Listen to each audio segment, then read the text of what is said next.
The announcer says she has to reach the exit to win, but if she touches the line, she moves back. And if she steps out, she's disqualified. The game starts. She moves forward, but her thoughts drift. Something brushes against her cheek. Something damp strokes her hands. And warmth spreads through her body. The pounding in her ears gets louder. She doesn't know where it's coming from. Then she makes a mistake. She's out. A spectator says she was doing well. What happened? Another laughs and says they should put the prize back in. She thinks that was quick, but that's okay. A whisper tickles her ear. His voice is low, almost shaky. He says she's driving him crazy. His heart is pounding. She asks, "What?" He says he really wants to kiss her.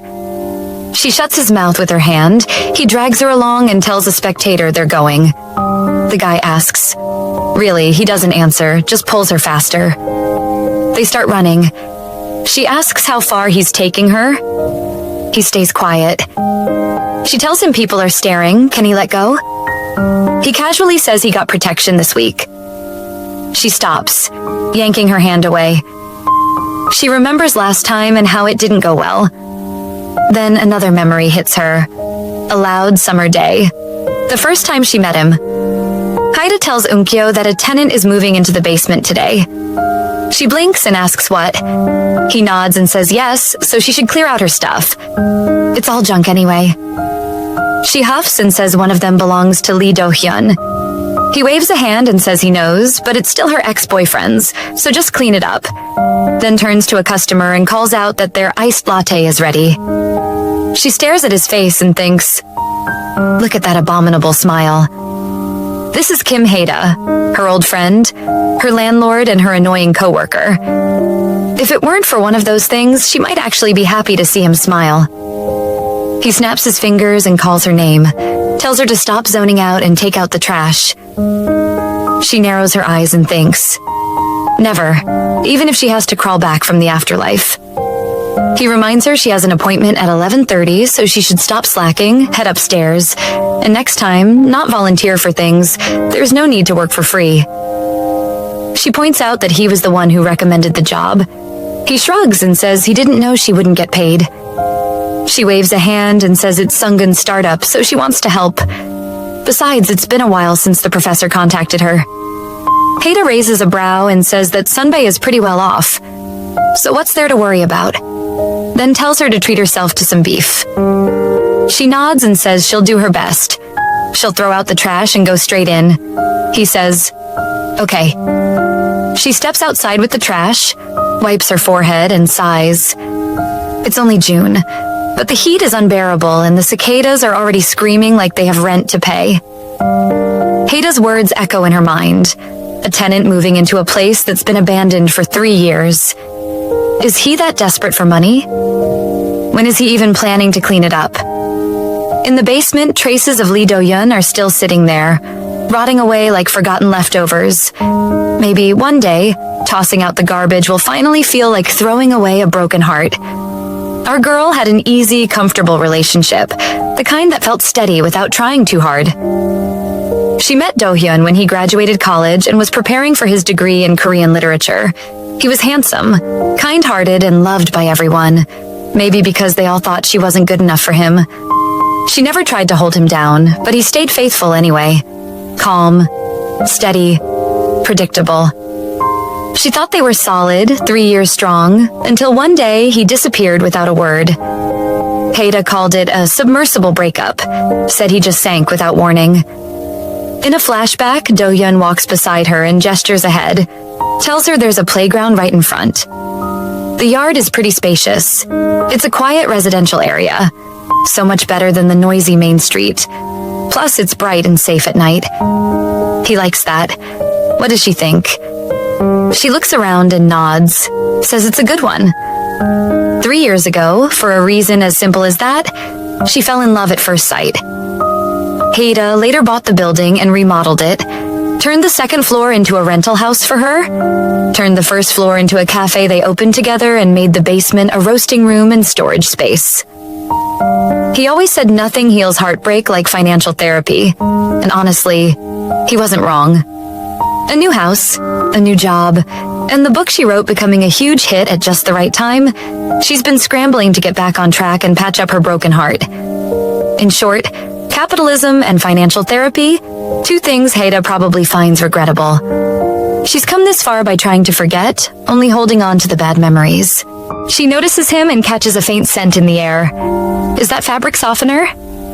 It doesn't match the thick summer humidity. The man thanks her, says if it weren't for the script, she truly is a great writer. She waves a hand and tells him not to praise her too much. Anyone could have written it. She asks when the recording starts. He says his friend will be here soon to narrate. He's also recommended by the professor, but he's a sculptor. Pretty cool, right? She tilts her head. Sculpture and narration. Isn't that a weird mix? The door opens. A young man walks in and apologizes to Hyung, the man she's been talking to. Says he drove there. She catches the deep, resonating tone of his voice and thinks, did she mention that the voiceover is also a volunteer? With a voice like that, he's definitely getting away with it. Hyung asks the young man if he's met Mingyu before. He nods and says yes. He's the composer. Mingyu smiles and says it's nice to meet him, compliments his looks. Meanwhile, Unkyo mutters that she wishes she could say hello too, but she's tired of making new friends. He walks up to her, greets her, and calls her Sunbae. She sighs, says hello, and corrects him. Her name is Young Unkyo. He nods and introduces himself as Lee Jae-hyun, says he heard she graduated from their school and looks forward to working with her. She waves a hand and says it's been a long time since she graduated. She wasn't even in the same department, and he should just call her by her name. He looks horrified and asks how he could possibly do that. Hyung claps his hands and asks if they can start recording. Another man calls Jae-hyun over and shows him the way. Jae-hyun nods and says, okay. Unkyo frowns. Something feels off. Like she already knows him, but from where? His face isn't one you forget easily. Her eyes drift. She notices the coffee is from their cafe. The faint scent of fabric softener lingers in the air, the same one that doesn't fit with the damp summer. She remembers passing by a man earlier, a funny coincidence. Hyung signals for them to continue. Jae-hyun starts reading again. His voice is deep yet soft. It blends perfectly with the script. She glances at the page and thinks. The next script starts with, hopefully. Hyung nudges Unkyo and asks if the narration was amazing. Right? She nods and says yes. He sighs and wonders if being handsome automatically comes with a great voice too. Even the sculpture department apparently recognizes Jae-hyun for his looks. The guy has it all. He's so jealous. Meanwhile, she thinks to herself that, honestly, it was too good. Almost unreal. Does she have a voice fetish? This is bad. It's way too good to be true. Hyung changes the topic and asks what she's been up to lately. She shrugs and says she writes, works at a cafe, and sometimes travels. He throws his hands up and declares that she's the true winner of this era, Young Unkyo. She squints at him and says he's exaggerating. She just lives day by day, clear-headed but tired, drained of passion. Then suddenly her eyes meet Jae-hyun's. Haida's voice rings in her mind, warning her to stop staring blankly at people. It's not interest, just a weird kind of curiosity. She studies Jae-hyun's smile and his friendly demeanor and wonders if that's really his true nature. Another guy asks Jae-hyun a question. He flashes another smile, smooth and effortless. She narrows her eyes. He just dodged answering naturally. A green-eyed smirk, a moderately friendly demeanor, the kind of charm that makes people's hearts race. Whether he means to or not, it's the type that wins people over effortlessly. If she had to put a label on it, maybe a harmless narcissist, not the kind you run into often. There was someone she knew who was just like him, but why is she thinking of that name again? Her phone starts ringing. She glances at the screen and tells Hyung she's stepping out to take the call. He smirks and asks if it's Kim Haida. She sighs and says yes, probably about the cafe being closed. He shakes his head and says they're really something else. She laughs and calls it a squishy family affair. He nods and says he gets that. She picks up and Haida immediately asks if she's not done yet and if she forgot to clean the basement. She winces and quickly apologizes, says she's at a company dinner. Has the tenant arrived yet? She'll head back now. He says the tenant stuff is coming tomorrow. Where is she? He'll pick her up. She insists she can go on her own, but he guesses she's near the recording studio and tells her to just say where. She sighs and says there's a tavern in front of the main gate, but he doesn't respond. She frowns and asks if he doesn't know it. He finally speaks and says he does. He'll pull into the next alley. She should meet him there. She mutters, "Okay, she'll be right out." She turns to Hyung and says Haida's picking her up, so she'll leave first. He blinks and asks why so suddenly. She shrugs and says she needs to take care of something with him, and he's already nearby. He nods and says, "Okay, she did a great job today. Next time, he'll buy her a drink with Haida." She smirks and reminds him that Haida doesn't drink. Instead, he should just buy her some meat when he calls her in again. She looks around, sees everyone having fun, and decides to quietly slip out. Hyung agrees, but meanwhile, Jaehyun notices when she leaves. Eun-kyo wrinkles her nose and asks Haida if he smoked before driving. He grins and says she's got a sharp nose. She reminds him she hates the smell of cigarettes. He ruffles her hair and tells her to let it slide just for today. She swats his hand away and tells him to stop. It's gross. She eyes his clothes and asks if he changed to work, but what's with the hat? He shrugs and asks what's wrong with it, then switches topics and tells her to turn on the light while he checks the junction box. She sighs and says she'll use her phone flashlight first. He warns her what if a ghost shows up. She rolls her eyes and tells him ghosts won't, but he should go check the box.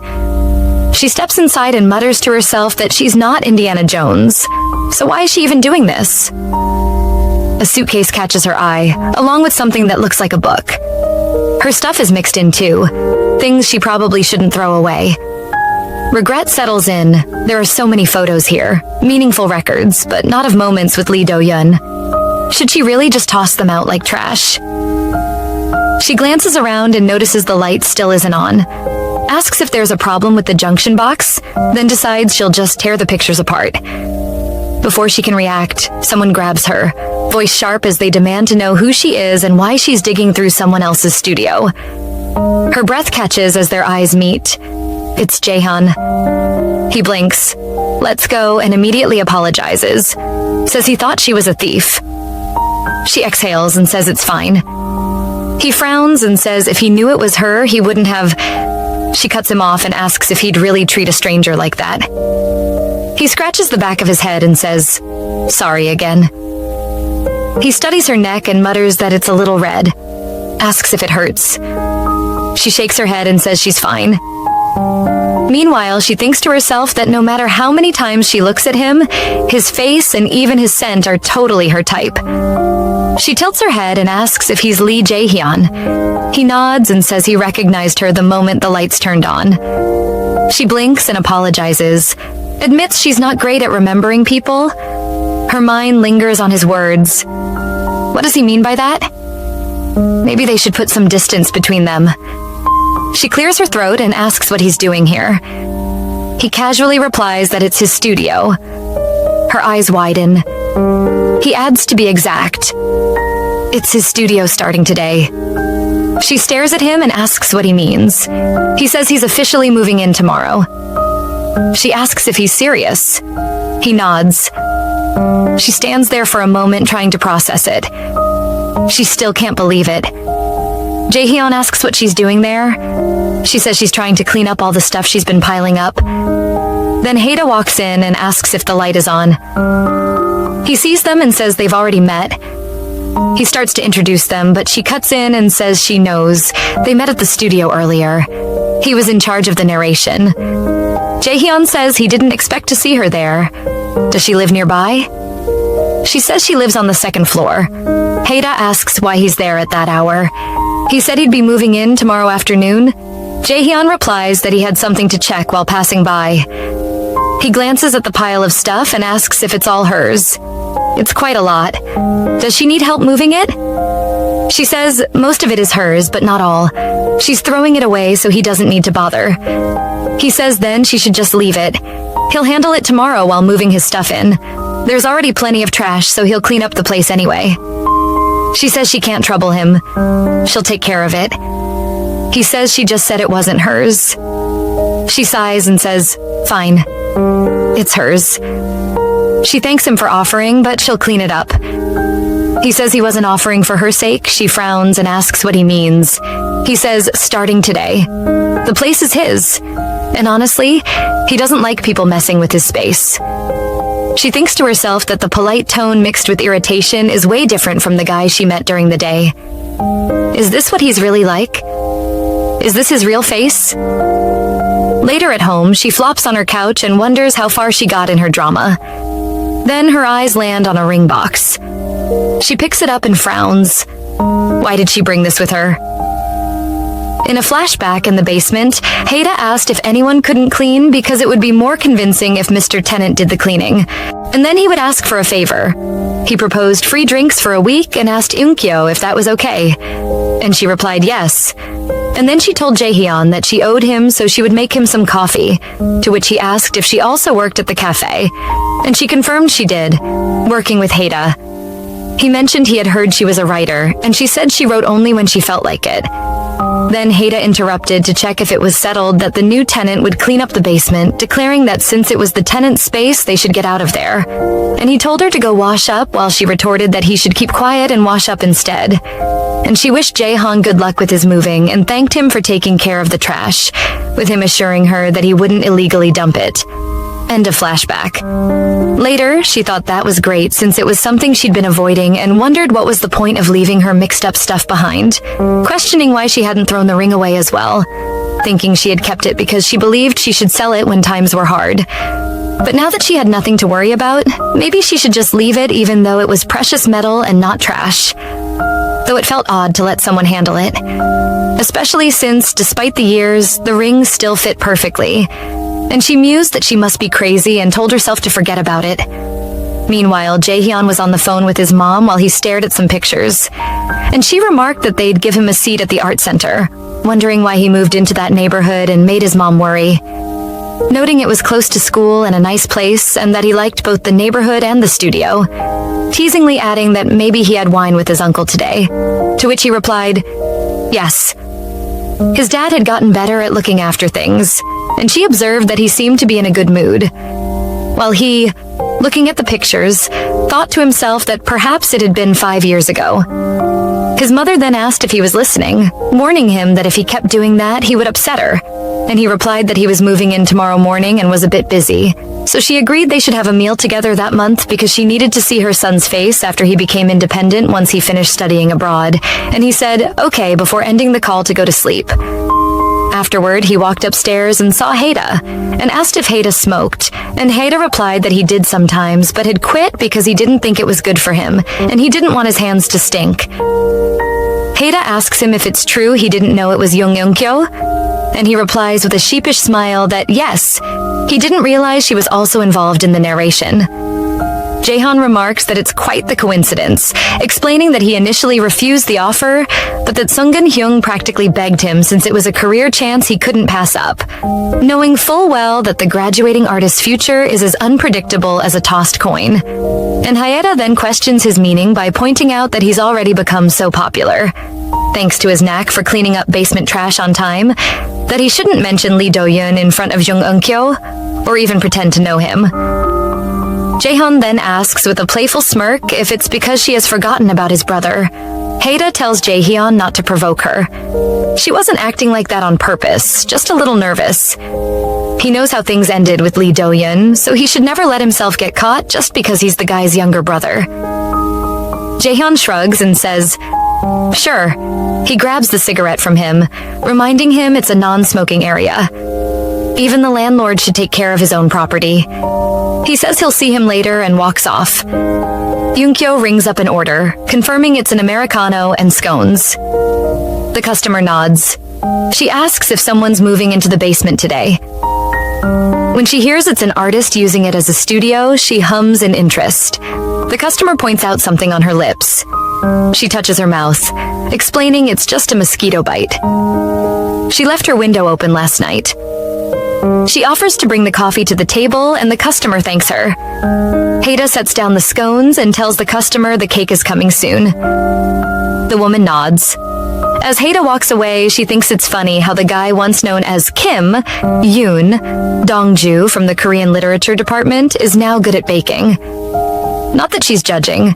She's just an ordinary person too. No matter what he does, he puts in effort. His life may look easy, but it's not. That's why when he offers his hand, she'll take it without hesitation. Dongju calls out that the strawberry cake is done.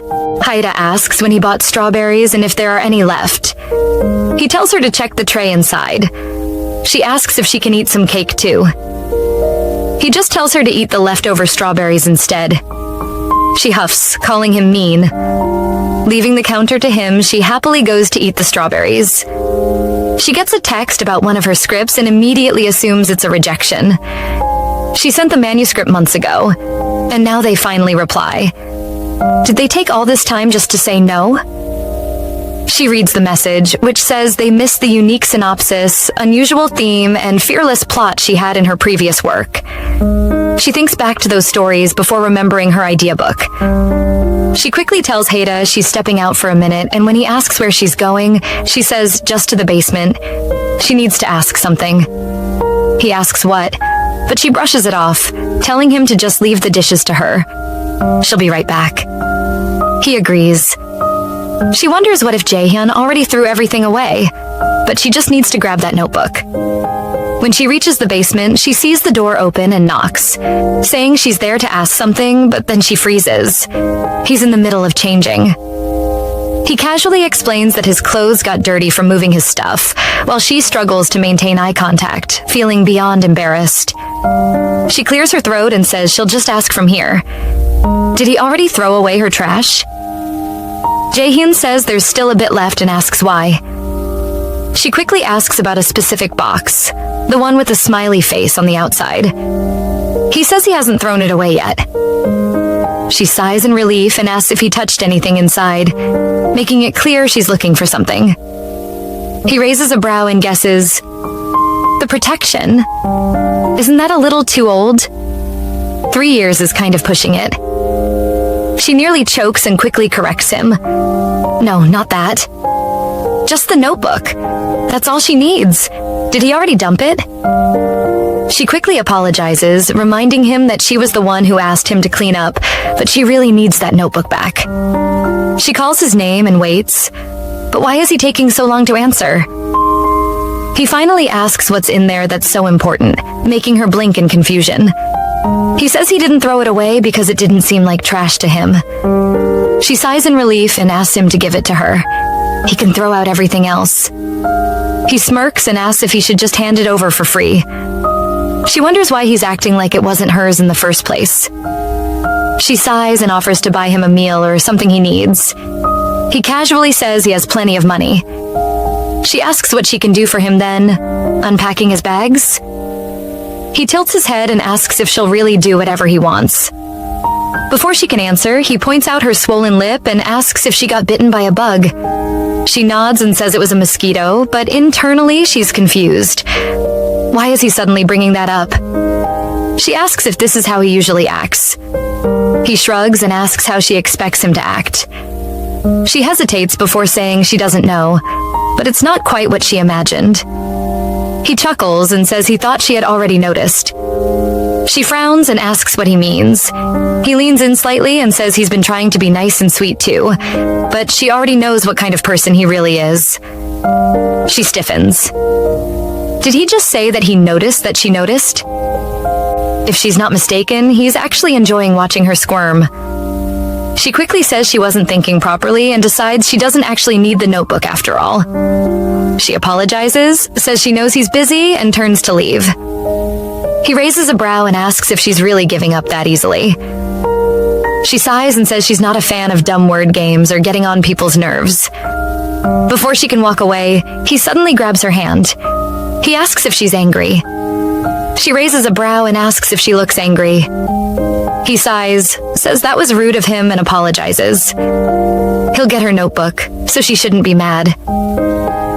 She crosses her arms and thinks it's way too fast for him to suddenly apologize. Does he not realize that an empty apology like this is even more ridiculous? She tells him to please just give it to her, but before he can respond, his friends barge in. One calls his name, another points out the door is open, and they invite him to eat jjajangmyeon. She glances at them, then back at him, and says, since his friends are here, she'll get going. She reminds him to give her the notebook and walks out. As she heads back, she thinks about how he said he's 5 years older than her.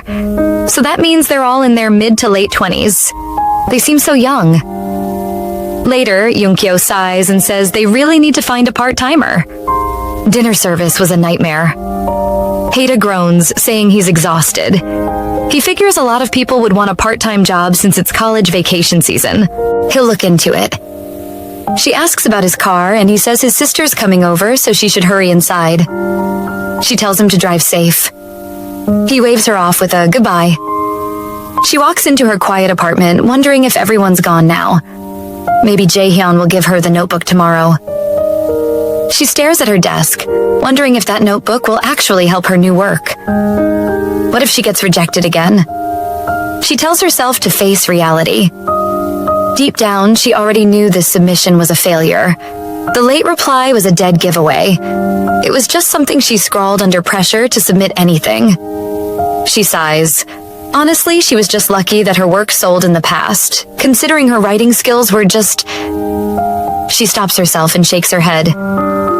Enough with the self-pity. Hurt feelings or not, she's starving. Oh, right. She didn't even have dinner because of how busy she was. She decides to order something quick and wash up while waiting for it to arrive. She feels sleepy after bathing. Should she just skip the meal and go straight to bed? She hesitates. Is it even safe to get food delivered this late?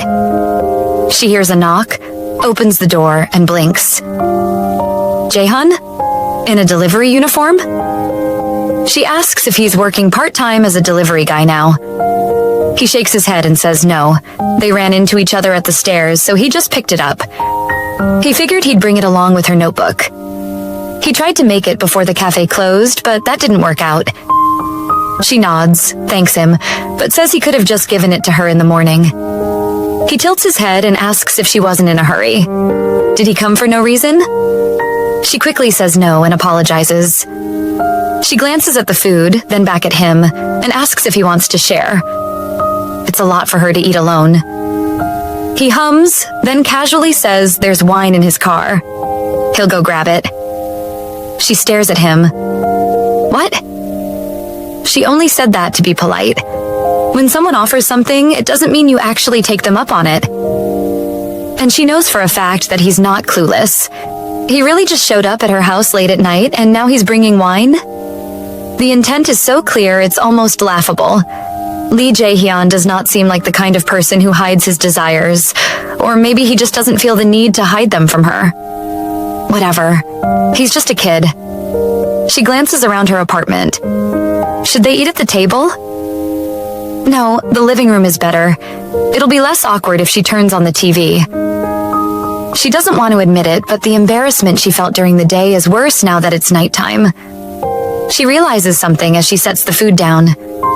She was also acting on impulse. Jaehyun walks in, holding up 2 bottles. He asks if that's okay. She nods and says she'll get glasses, but if he gets drunk, how is he going to drive? He shrugs, saying he could sleep in the studio. She points out that it's still a mess. He says it'll work out somehow. She suddenly realizes something, but pushes the thought away. No need to overthink. She tells him to sit and asks if he's had this wine before. He shakes his head, saying someone gave it to him. She hums, saying she likes it. He raises a brow, surprised. She grins, saying she drinks it often. She glances at the table and realizes she ordered way too much food. She must have been sleepy. If she ate all this alone, it'd last her 3 nights. Jaehyun looks at her hair and frowns. It's too wet. Is she really not going to dry it? She waves him off, saying it'll dry soon. She reaches for the bottle, asking if she should open it. He smirks, saying he's probably better at it. She scoffs, asking what makes him think so when she drinks it all the time. He leans back, smug. He worked at a bar when he studied abroad. He's opened dozens of bottles in a day. She huffs, handing it over. Fine. He wins this round.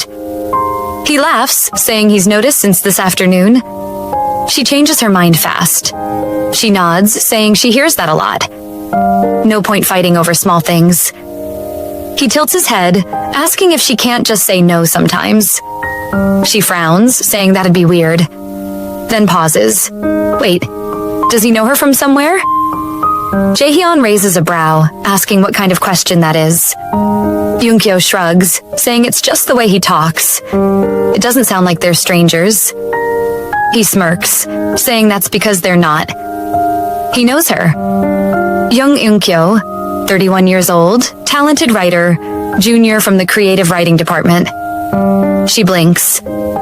Junior from the creative writing department? He nods, saying that's what Hyung told him, then asks if he said something weird. Why does she think this isn't their first time meeting? She hesitates. It's just... He feels familiar. Looks like someone she knows. But she's not about to tell him it's her ex. No need for that.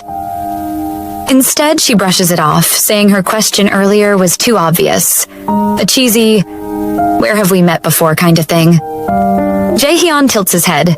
He's never heard that he looks like someone else. Is his face that common? She shakes her head. It's not that they look alike. It's the vibes, the voice. Well, maybe a little bit of the face too. She thinks the funniest part isn't even how he looks or sounds. It's how he's acting right now. And the fact that she's more thrown off by his scent and voice than anything else. He changes the subject, pointing at the food. It's cold now. She asks if it's still edible. He deadpans, saying no, unless she wants to get sick. She should eat something else. Jaehyun wonders if he really looks like him. He doesn't think so.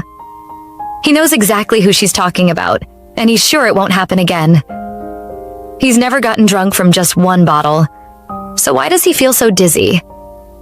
Is it because of Jung Eun-kyo? He recalls their conversation. He saw her notebook and asked if she was going to write something.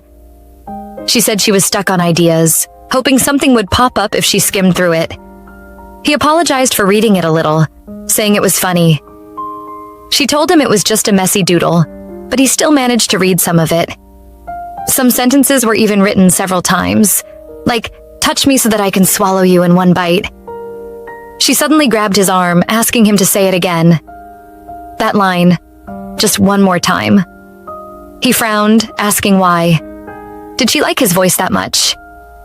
She immediately nodded, saying it was the best. He scoffed, wondering why someone with such a bad personality had such a good voice. Was it a curse? She told him it was a compliment, saying she felt it the moment she recorded it. She begged him to do it again. He clenched his jaw, thinking she was underestimating him. Why would she say things like that? He shook his head, snapping out of it. What was he even doing? Was it the alcohol? Why was he getting so defenseless? He almost made a mistake. He needed to take another shower. His phone beeped. It was probably around 2 a.m. There was only one person who would text him at this hour. The message said they decided to come to Korea. They congratulated him. Haida asks what she's doing. Yunkyo stirs her cup, saying she's experimenting. She heard Italians drink espresso with sugar for hangovers. Haida scoffs. She said she wasn't feeling well, but it's a hangover. She'll pass out if she drinks that on an empty stomach. Water is better. Yunkyo frowns, saying she doesn't like sweet Americano. He sighs, saying she should have had bean sprout soup instead. She shrugs, saying she didn't even have the energy to cook. He asks how much she drank and with whom, or if she was drinking alone. She glares at him, telling him to stop interrogating her. She just needs a break. She really ought to ditch that migrant.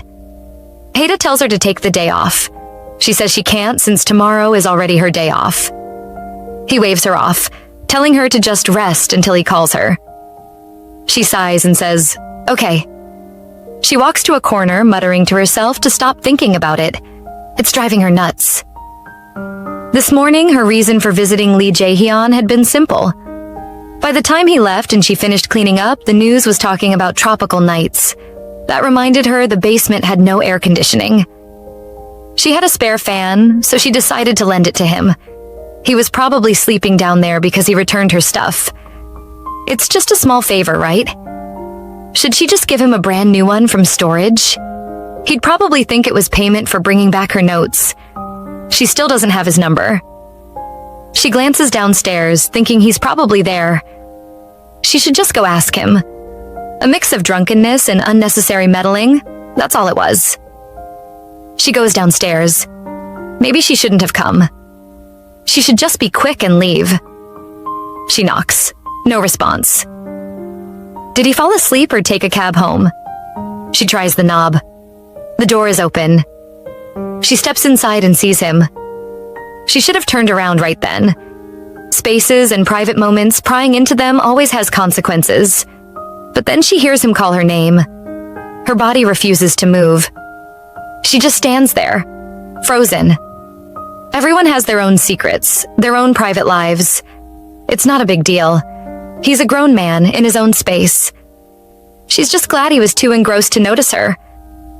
He looks pretty when he smiles, but he can also make that kind of expression. She shakes her head. She needs to stop thinking about him.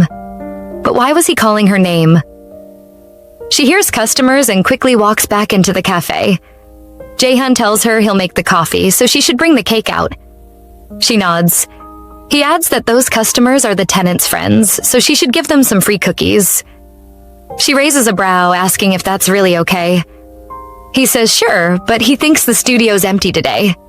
They don't have air conditioning yet, so it's hard to work during the day. She nods, saying yes. She thinks to herself that she's glad he's not there. Just the thought of running into him makes her want to disappear. She says the cake is set. He says, okay, the drinks are done. He'll bring them out. She glances at her notebook, thinking that if it weren't for this, none of it would have happened. It better help her with her new work. She wonders how she used to feel when she wrote all this. She reads that line again. She once heard that doodles could reflect raw instincts in the unconscious mind.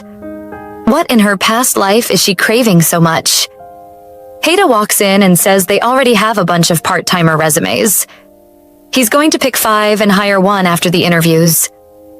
She stares at him, asking what? He nods, saying, yeah, they'll be working with her more often, so she has to pick. She asks if she can do it within the week. He says sure. Hyung walks up to Jae-hyun, asking if he's on his way back from seeing the professor. Jae-hyun says yeah, it was for a consultation. Hyung says he heard he's been working on a team project in the East for 4 days. Jae-hyun nods, then asks what he's doing here. Hyung says he's also here to see the professor. He just wanted to say hi because the recording they did last time was going well. Jae-hyun asks when it's coming out. Hyung says after finalizing it, maybe next month. He thanks Jae-hyun, saying it's all thanks to him. Jae-hyun says he shouldn't be thanking him. It was just good planning. Hyung shakes his head, saying it wouldn't have worked out if Jae-hyun hadn't recommended the writer. Contacting Jung Eun-kyo was a godsend. How does he even know her? Jae-hyun says he just happens to know her. He thought Hyung was looking for an established writer, and well, she is one. With a best-selling book, too. Her name came to him quickly. He tells Hyung not to mention that he recommended her, though. She'd feel pressured. Hyung nods, saying, sure if that's the kind of person she is. He adds that Jae-hyun should come to the movie premiere. He's inviting her too. Jae-hyun says, okay, then says he'll get going now. As he walks away, he mutters that he really should thank Jung Eun-kyo more. If it weren't for that favor, he wouldn't be bothering her like this. Eun-kyo thinks to herself that if it's already this hot, how bad will it get in the middle of summer? Haida must be regretting delivering it himself just because he had some free time. She hopes the air conditioning in the basement gets installed soon. Over the past few days, Lee Jae-hyun hasn't shown up. That's a good thing. If she stays close to him, things will just keep happening. She needs to stop thinking about it. there's something else she should do when she has time. The bones of her synopsis feel a little weak. She'll have to play around with it more. Now that they've hired a part-timer, she'll have more time to focus on her manuscript. She starts working on her new story using old notes. It might not be that entertaining to anyone else, but at least she can write it with some happiness. It's been a long time since she felt any excitement, but this is her job. She's probably just feeling drained from working at the cafe too much. Some customers walk in. She greets them. One of them complains about the music, asking if she can play something better. She wonders if they're in the wrong place. Did they come straight from drinking? The man asks where the menu is. She smells alcohol. She tells him he can place his order at the counter. He groans, saying it's too much hassle. She barely has any customers anyway. So why doesn't she just take his order here? She repeats that he should come to the counter. The menu is right there. He suddenly shouts, telling her to just take his order. She sighs, deciding to just bring their drinks quickly. They look like the type to cause trouble if she pushes back too much. The man grins, saying he loves a good-looking girl. Even though he's busy, her size is a bit disappointing. His friend nudges him, telling him to stop before he gets arrested for harassment. The friend apologizes to Yunkyo and orders 2 iced Americanos. The man scoffs, saying it's not harassment, it's a compliment. He tells her to bring him a coffee so he can taste it first. He doesn't want to waste 5,600 won on a tiny cup. Yunkyo grits her teeth, thinking what a disgusting pervert. Guys like him are so predictable. This wouldn't be happening if Haida was here. People like this always pick the weakest target. Being self-employed really is a struggle. She turns and suddenly sees Jaehyun standing behind her. She stares at him, asking what he's doing here. He calmly asks to borrow her apron. She blinks. What? Jaehyun walks up to the guy and tells him to put his feet down. The friend laughs awkwardly, saying he's just a little drunk. Jaehyun doesn't care. He tells both of them to place their order at the counter. The friend nods, mumbling that the boss is pretty young. Jaehyun corrects him, saying he's just an employee. She's the boss. The guy immediately apologizes to Yunkyo, saying his friend drank too much. The drunk one grumbles that he lost his appetite, says they should just leave, and stumbles out of the cafe. Jaehyun turns to Yunkyo, asking if she's in trouble because of him. He saw that guy throwing a card at her head when he was on his way to the studio. She shakes her head. Not at all. He actually helped her. He clicks his tongue, saying he was just mad. Guys like that always lack manners. Bet he's a lousy dad at home too. She laughs, thinking it's funny how his voice still sounds nice even when he's cursing. It doesn't bother her at all. He tugs at the apron, saying it's so small. She scoffs, telling him he's just too big. Look at his physique. He asks if things like that happen often. She shrugs. Not really. He frowns, saying she shouldn't be alone in the store. She tells him they're getting a part-timer soon. He raises a brow. Really? She asks herself why he's acting like this and why she keeps getting nervous around him. He leans in, asking if she has a fever. She shakes her head. No. He tilts his head. Her face is so red. She blinks, was it? Haida walks in, stopping when he sees them. Jaehyun greets him and he nods, eyes darting between them, asking if something happened to Yunkyo. She brushes it off, saying there was just a situation with some customers anyway. Did the delivery go well? He says, yeah, but what does she mean? Was there a bad guy? She sighs, saying she doesn't want to talk about it. He can watch the CCTV later. If it weren't for Lee Jaehyun, she might have ended up at the police station today. Haida frowns, saying he'll watch it now. She turns back to Jaehyun, asking if he's done setting up his studio. He says not yet. He's still moving furniture around. She nods. The basement must be so hot right now. They're installing the air conditioning this week? He shrugs. It's hot, but there's something he needs to do. She suddenly remembers, saying she has an extra fan. Should she lend it to him? He brightens up, saying that'd be great. He'll stop by her place to get it. Haida suddenly shouts, asking if she got hit. He saw the customer throw the card at her head. She winces. telling him to keep his voice down. The store is still open. He glares, saying she should have thrown it back at his face instead of picking it up. She rolls her eyes, asking if she should pick the part-timer based on his physique. Lee Jae-hyun helped her. He saw it too. Haida sighs, saying that's true, then turns to Jae-hyun, offering to make him some coffee. Jae-hyun waves him off, saying he already drank some earlier and heads out. Yoon-kyo watches him leave, exhaling, saying it's been such a messy day, then suddenly calls out to Haida, saying she thinks he should set her up with a guy. He raises a brow, asking if she's feeling lonely. She scoffs, saying it's not that. She just thinks she's feeling unsafe. He frowns. From what? She clicks her tongue, telling him not to ask. Is he going to introduce her or not? He smirks, telling her to find one on her own. He doesn't have any single male friends left. She gasps, calling him mean. She doesn't know anyone with more connections than him. He shrugs. So what? They're his friends, not hers. It's a no, and besides, he shouldn't leave her alone so much anymore. There are still shady people wandering around in broad daylight. Jae-hyun says he thought the cafe was closed earlier. Is she heading up now? She nods, saying she was just tidying up. Where's he going? He says he came to borrow the fan she mentioned. She waves a hand, saying she got it as a free gift. It's brand new, and she probably won't use it, so he can just take it.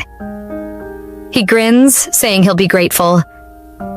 She thinks maybe it's because he used to come over casually before, but walking home with him now feels oddly different. She has to admit it. Her worries about him are driving her crazy. This difficult feeling is uncomfortably close to excitement. She asks if he wants to wait inside, and he shakes his head, saying he's dirty. She shrugs, saying it's fine. The biggest problem is she doesn't actually hate this excitement. She tells him the fan is in storage and she'll be right back. It's not even romantic. The only things she really likes about him are his voice and his body. But if she's being honest, his personality is difficult and annoying. Lust and actual fondness are two completely different things, but she isn't sure which one her excitement is closer to. She opens the storage door, sighing at the mess. She knows she put it somewhere in here. Jae-hyun peeks in, asking if she needs help. She quickly says no, she'll find it fast. She's sure it's here somewhere. She spots a box, asking if it's that one. He raises a brow. Doesn't she know? She says she put it too high. She never thought she'd need it. He sighs, telling her to wait. He thinks he can reach it. She stretches up, but the box shifts, and she almost falls. He catches her just in time. He apologizes, asking if she's okay. She nods, saying she's fine. He tells her to step back. He'll grab it since it's within his reach. He pulls the fan out, saying, "That's it. It's better to move like this, right?" He tells her to keep an eye behind him. She nods, warning that there's a box by his left foot. He says, "Okay." She tells herself not to get swayed by this kid's behavior. She refuses to be the kind of girl who can't get a grip. Whether this feeling is just desire or something else, it's a dangerous thing to show. He suddenly asks if she's always this nice. It's hard to do this for just anyone. She narrows her eyes. Is he seriously saying something like that? Does she seem easy to him? Like she'd fall for his playful attitude? She crosses her arms, saying neighbors help each other. If she actually saw him as a man, she wouldn't be helping him at all. He smirks, saying he likes the sound of that. She eyes him, saying he sweats a lot. He can use the bathroom if he needs to. She hopes that's enough to make it clear that she doesn't see him that way. He casually says he ran into Sungun at school today. She blinks. Hyung? Jaehyun nods, saying the recording turned out well, and there's a premiere coming up. They should watch it together. She glances at him, asking when it is, and moves to open the door for him. He asks Eun-kyo if she really needs to be set up with a guy. She frowns and asks what he's talking about. He says he means exactly what she thinks. She wanted to be set up, right? She sighs and says yes. If there's a good person, he should just give her a name and a picture. She'll take a look and decide for herself. He nods and says he'll send her Kao's profile.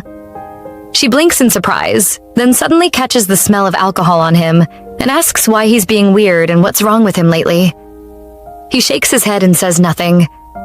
She narrows her eyes and asks why he looks so bad. She really hopes he's not smoking again. How much alcohol did he even drink? Did he seriously drive like this?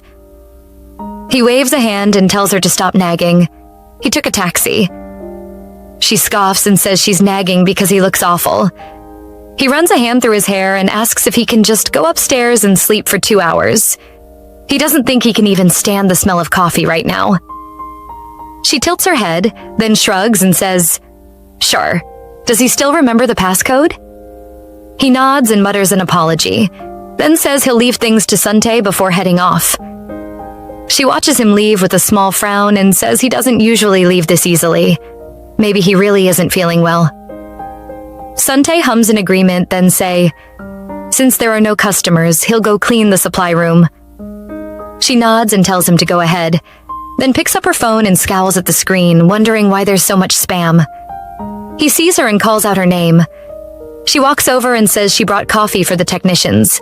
One of them is for Lee Jae-hyun. He thanks her and calls the technicians over to grab a cup. He says he was going to return the fan, but she waves it off and tells him to keep it. He can give it back when he doesn't need it anymore. She glances at her phone and adds that Haida is sleeping at her place right now. He's a light sleeper, and she doesn't want to wake him up by going in. She'll just take the fan tonight. He raises a brow and asks if she means the guy who owns the cafe. She nods and says yes. He had a bad hangover, so she told him to sleep until lunch.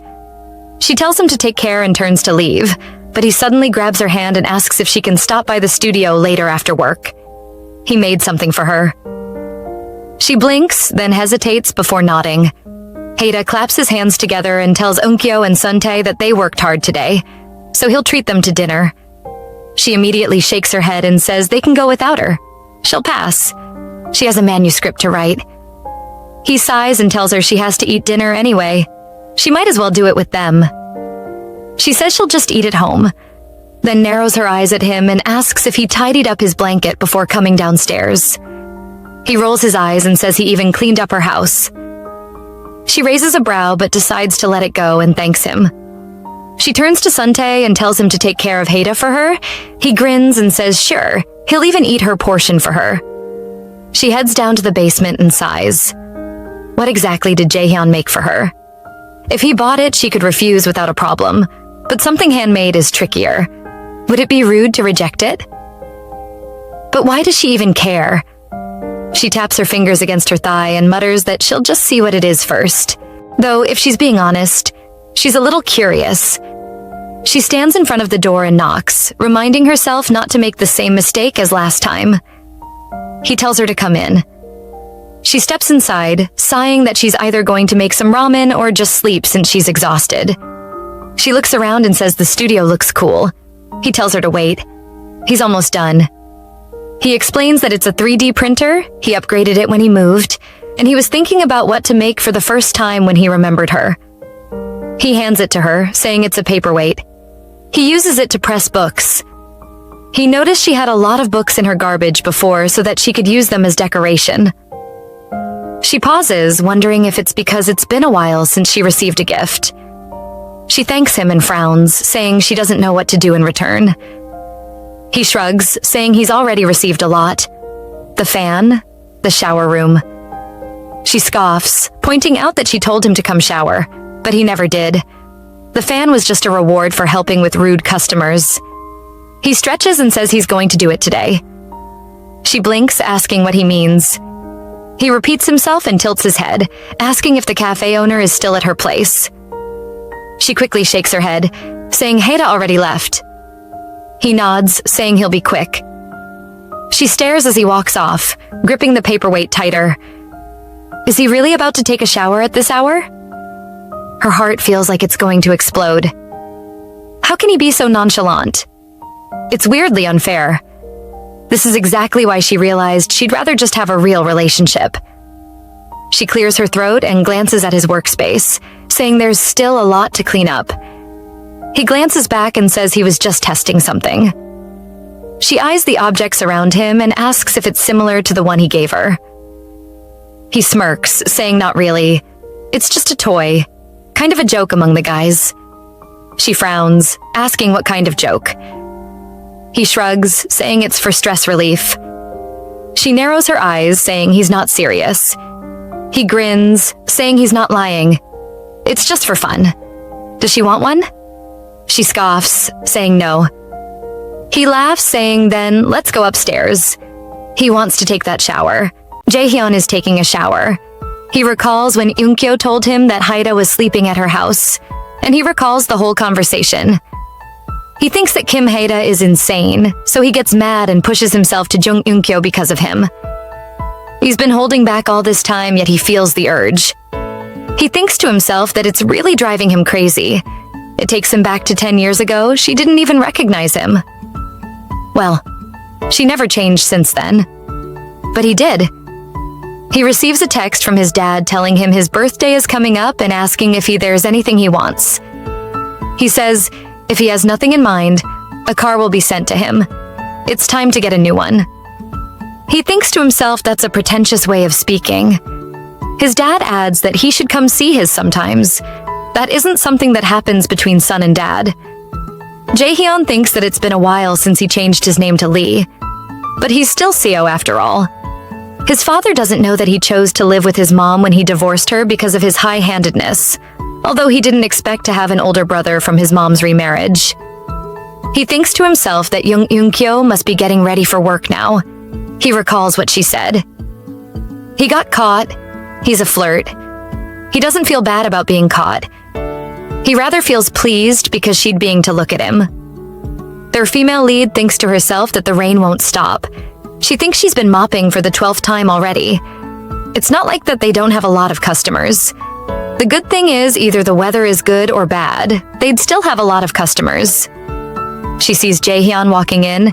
She thinks to herself that because they're seeing each other again, she should talk about what happened last night. Then a lady at one table calls him. Eunkyo thinks to herself that they should do it again next time when it's quiet. Suntae says, "No wonder. It looks like they're waiting for someone." He asks if Jaehyun is the owner of the basement, and she says he's right. He says he's guessing one of them is his girlfriend, the one with styled hair. She asks, "Who knows?" Suntae says they look perfect together. At least she seems to like the guy, and the basement guy has a sweet look in his eyes. He asks her if they look good together. She says he's right. Jason walks up to them and says he'd like an iced Americano, please, for takeout. Haida comes and says 1 free drink per day. He should go back to his seat. He'll bring them to him. He replies that he doesn't have to do that since he's got the air conditioning. Haida says that's definitely the responsibility for the owner of the building to do, and providing drinks is the benefit. Jaehyun says, no, he's totally paying for it. Eunkyo says she'll take the order. Instead, they'll give him a cake for free. She tells Suntae to set the cake. He replies and says, okay. He tells Jaehyun that he can share it with his girlfriend. They were just talking about how much they look good together. He replies and asks if that. So, the female lead asks if he's okay with melon cake for the cake. He replies and says he asked her if that's right. Eunkyo asks, what? She said she'll give him some free cake. Jaehyun says not that one, but who should he eat the cake with? She says his friends. Suntae asks if that isn't his girlfriend.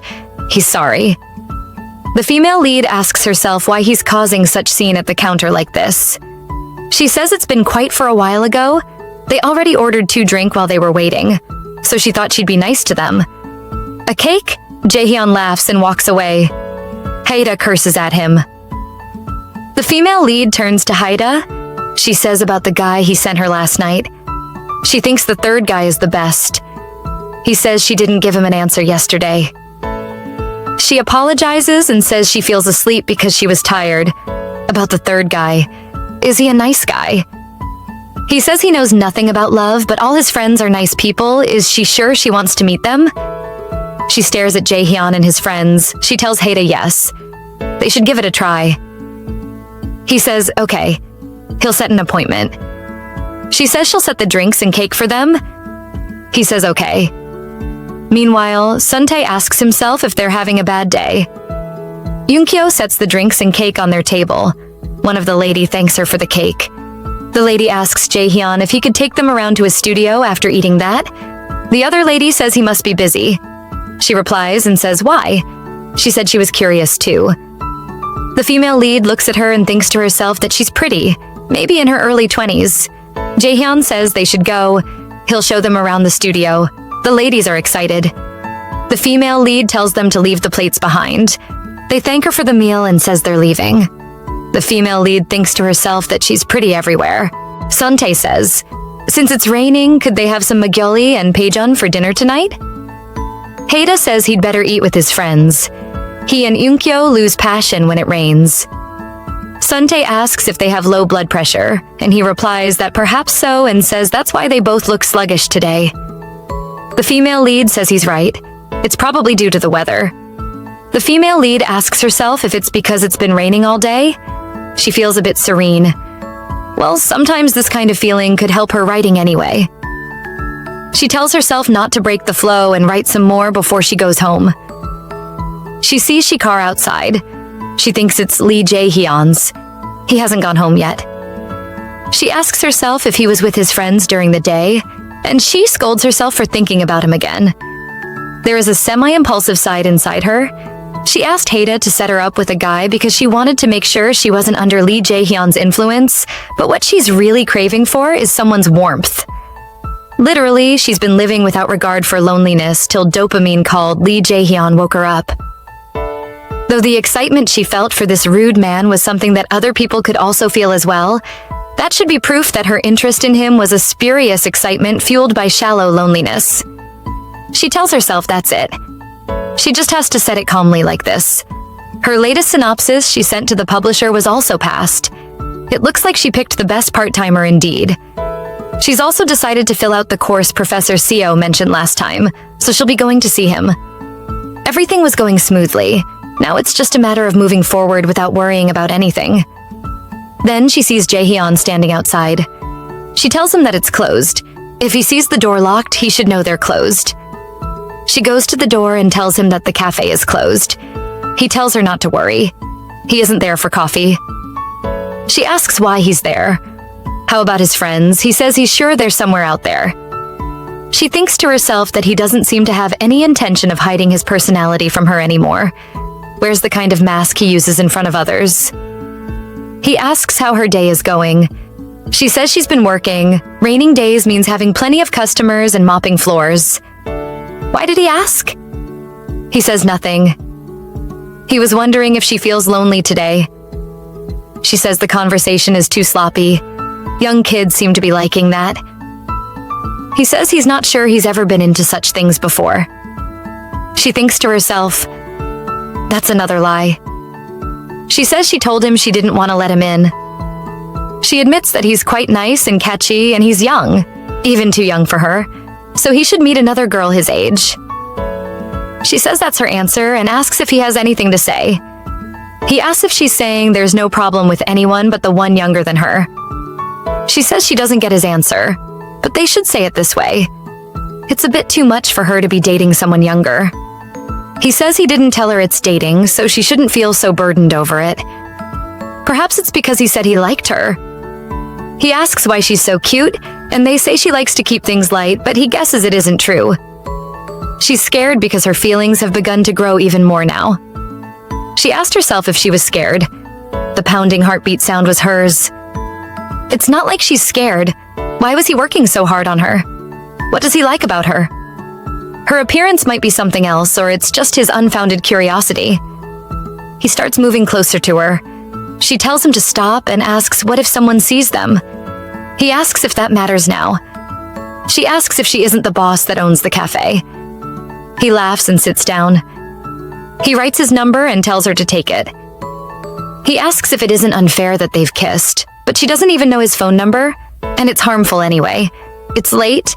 They could be someone dangerous around. It's better if she goes home now, or she knows she's always welcome at his studio. She thinks to herself that there's no way she can go down now that she has rejected him. She won't save his number either. She's not interested in any useless conversation with him.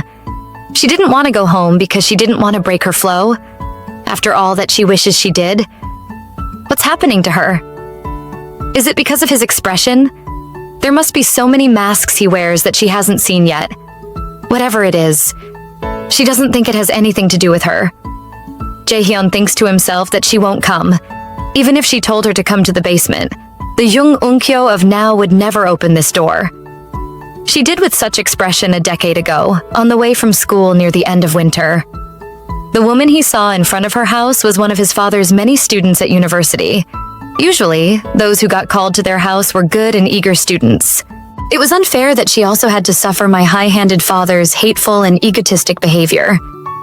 Like many before her, she rang the doorbell teary-eyed for what was to come. He stands there wondering why she's so sad. It was just his innocent curiosity at first. Nothing more. Unlike the other girls her age, she doesn't have any makeup on. Her face red even to the top of her nose. She's so pretty. Pretty enough to make him fall for her at first sight. Shortly after his head was filled with Jung Eun-kyo, at a point where his adolescence was beginning, he had a terrible desire that could not be revealed.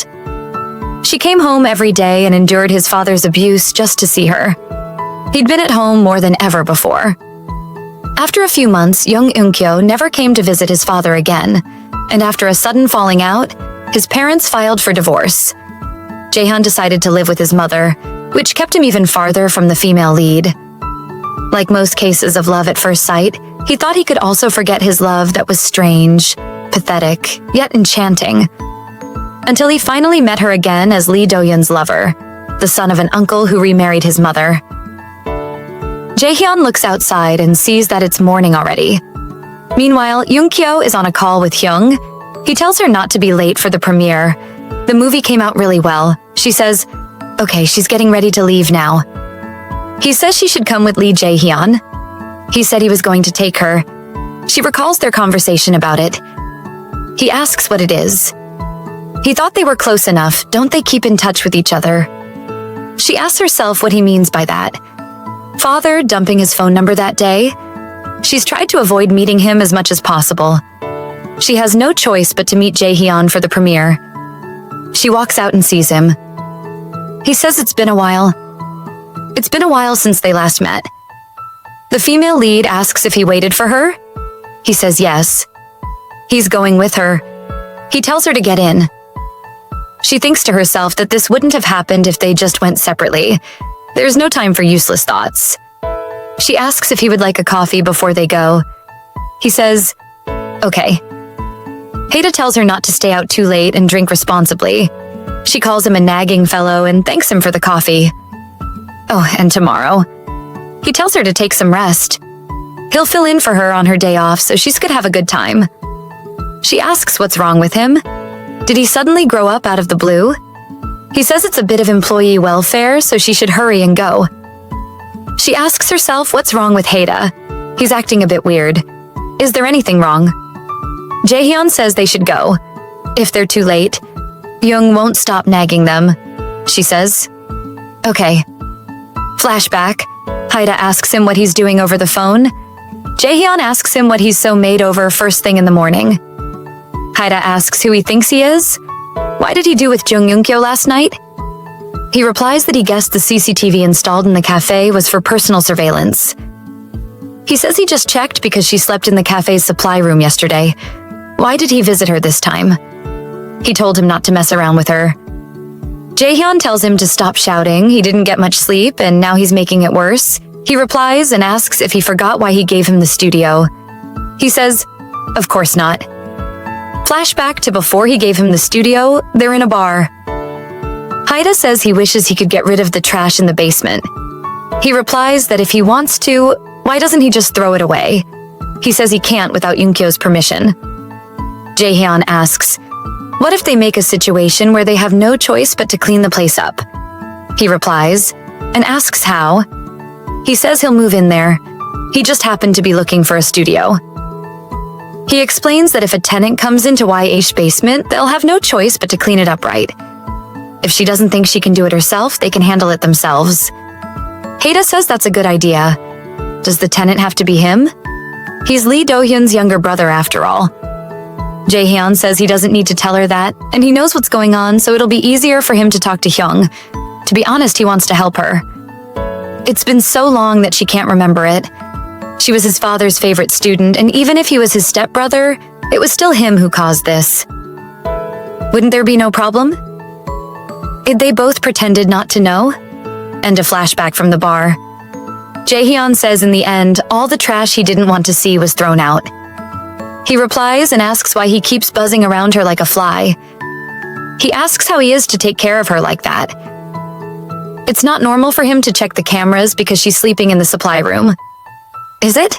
Haida asks if he doesn't know about him and her.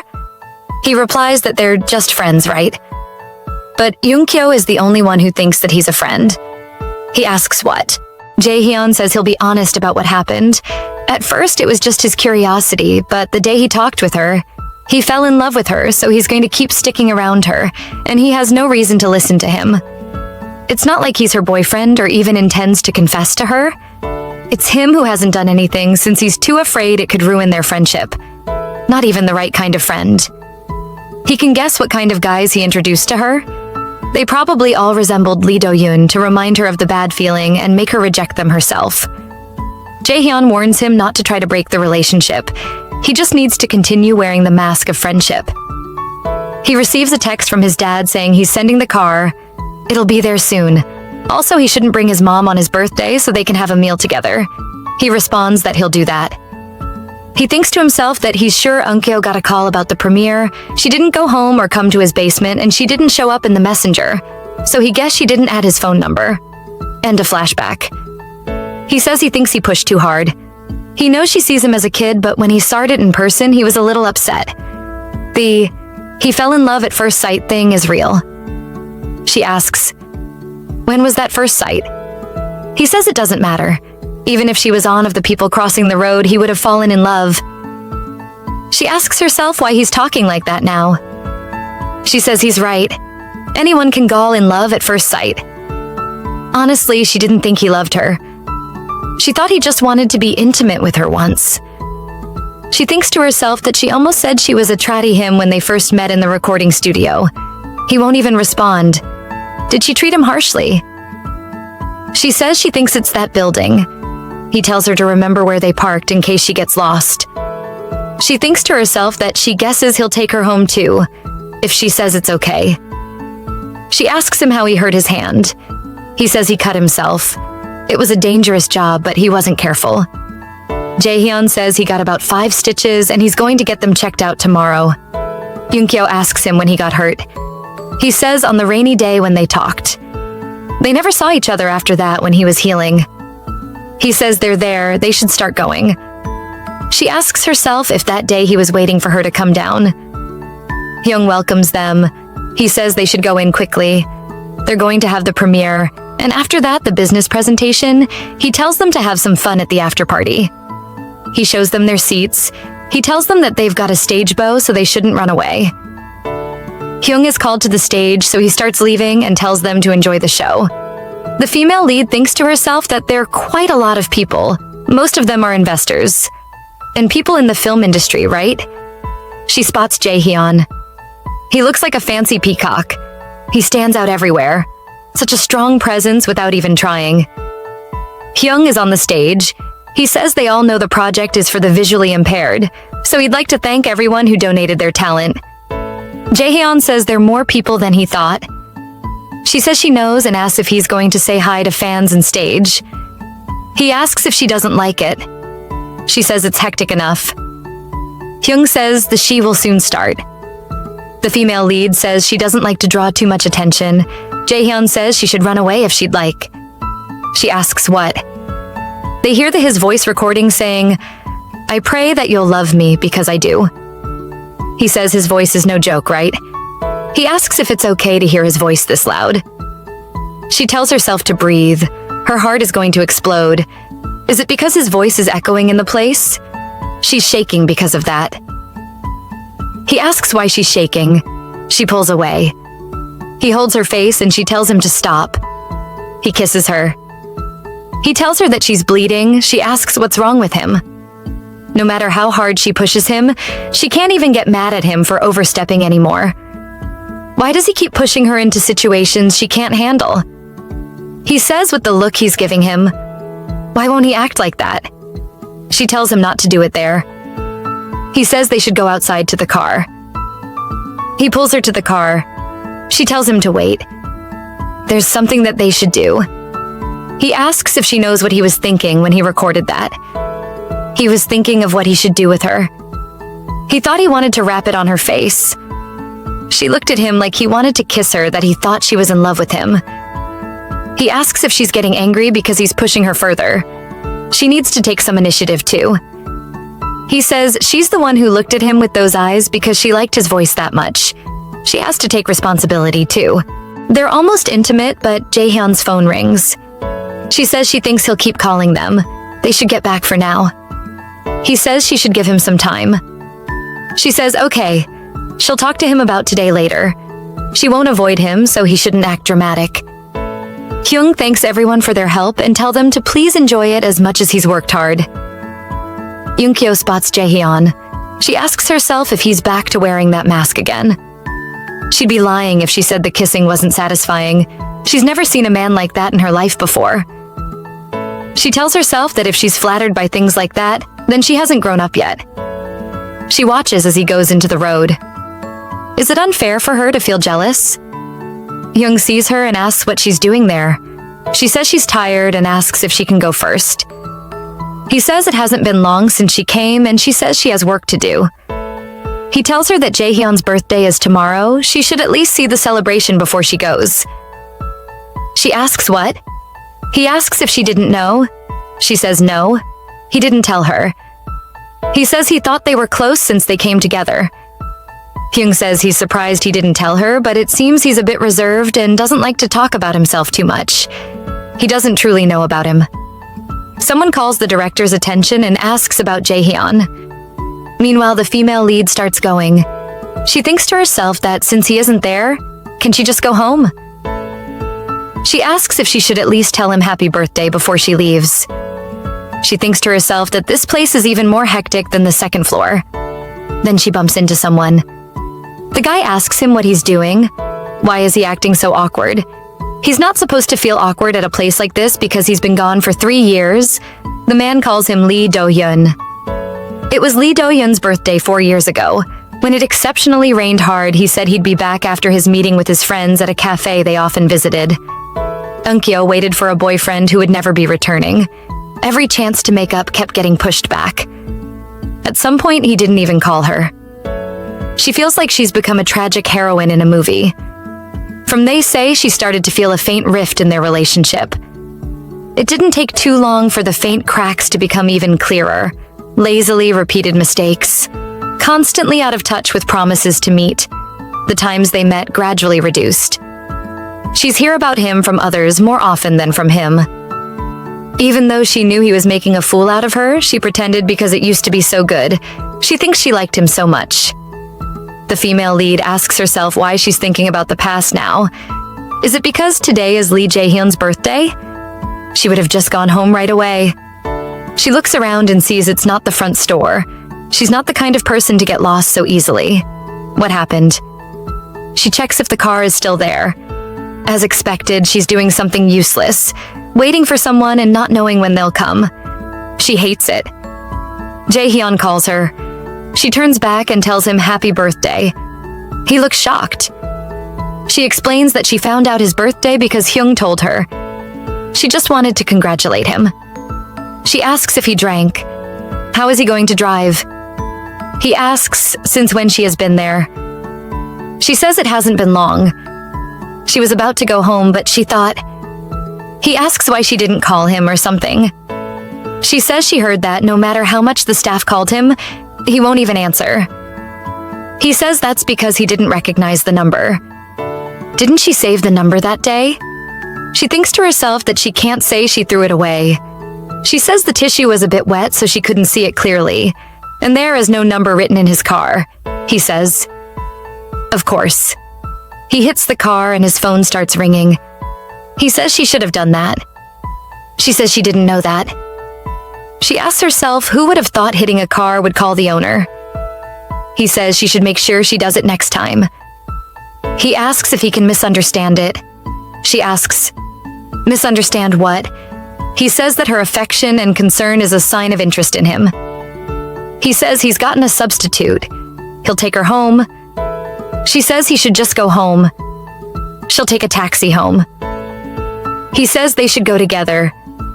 She says if he stops by to take her, it will be too late. He looks tired, so he'd better just... He says he doesn't want to. He just wants to be with her. She asks why did he disappear from the club. He says a relative told him that they were nearby. He says he went back to the club, but he couldn't find her. He was annoyed by the birthday drink back there. His head was spinning, wondering what kind of men were trying to trick her. He knew she has a weakness for such thing. She says there was no man to be with her, but Lee Jae-hyun was the one out with some girls. He asks with who he was all alone. She says he wouldn't lie. She's seen it all. He asks what. There were so many people, and he's the only one she saw. Someone knocks the door. The person says it's a chauffeur service. She asks him if he called the chauffeur. He says yes. The chauffeur says he'll confirm the address. Dong 211-5. Is that the Haida Cafe? He replies and says yes. He says okay. They're leaving. Yunkyo asks if they're planning on going to the basement from the start. Jaehyun says no. He was going to find her from the start. She asks if he's going to talk informally now. He says no. Lee Doyun thinks to himself that he's not there. Where would he be? It's his car. The basement is his studio, so he should be around there. The first floor is a cafe. The second floor is a family house. He sees the cafe name Kim Haida, Lee Jae-hyun, and Jung Yunkyo. If it's a coincidence, then it's too bad. What kind of relationship does Yunkyo even have with Lee Jae-hyun? After a night of letting herself go, what will she do next? It feels like she's balancing on a tightrope. Could this uncertainty lead to a relationship? They're intimate. He says he's going to wash up, and if she opens the door, he won't let her off easily. She says she needs to wash up as well.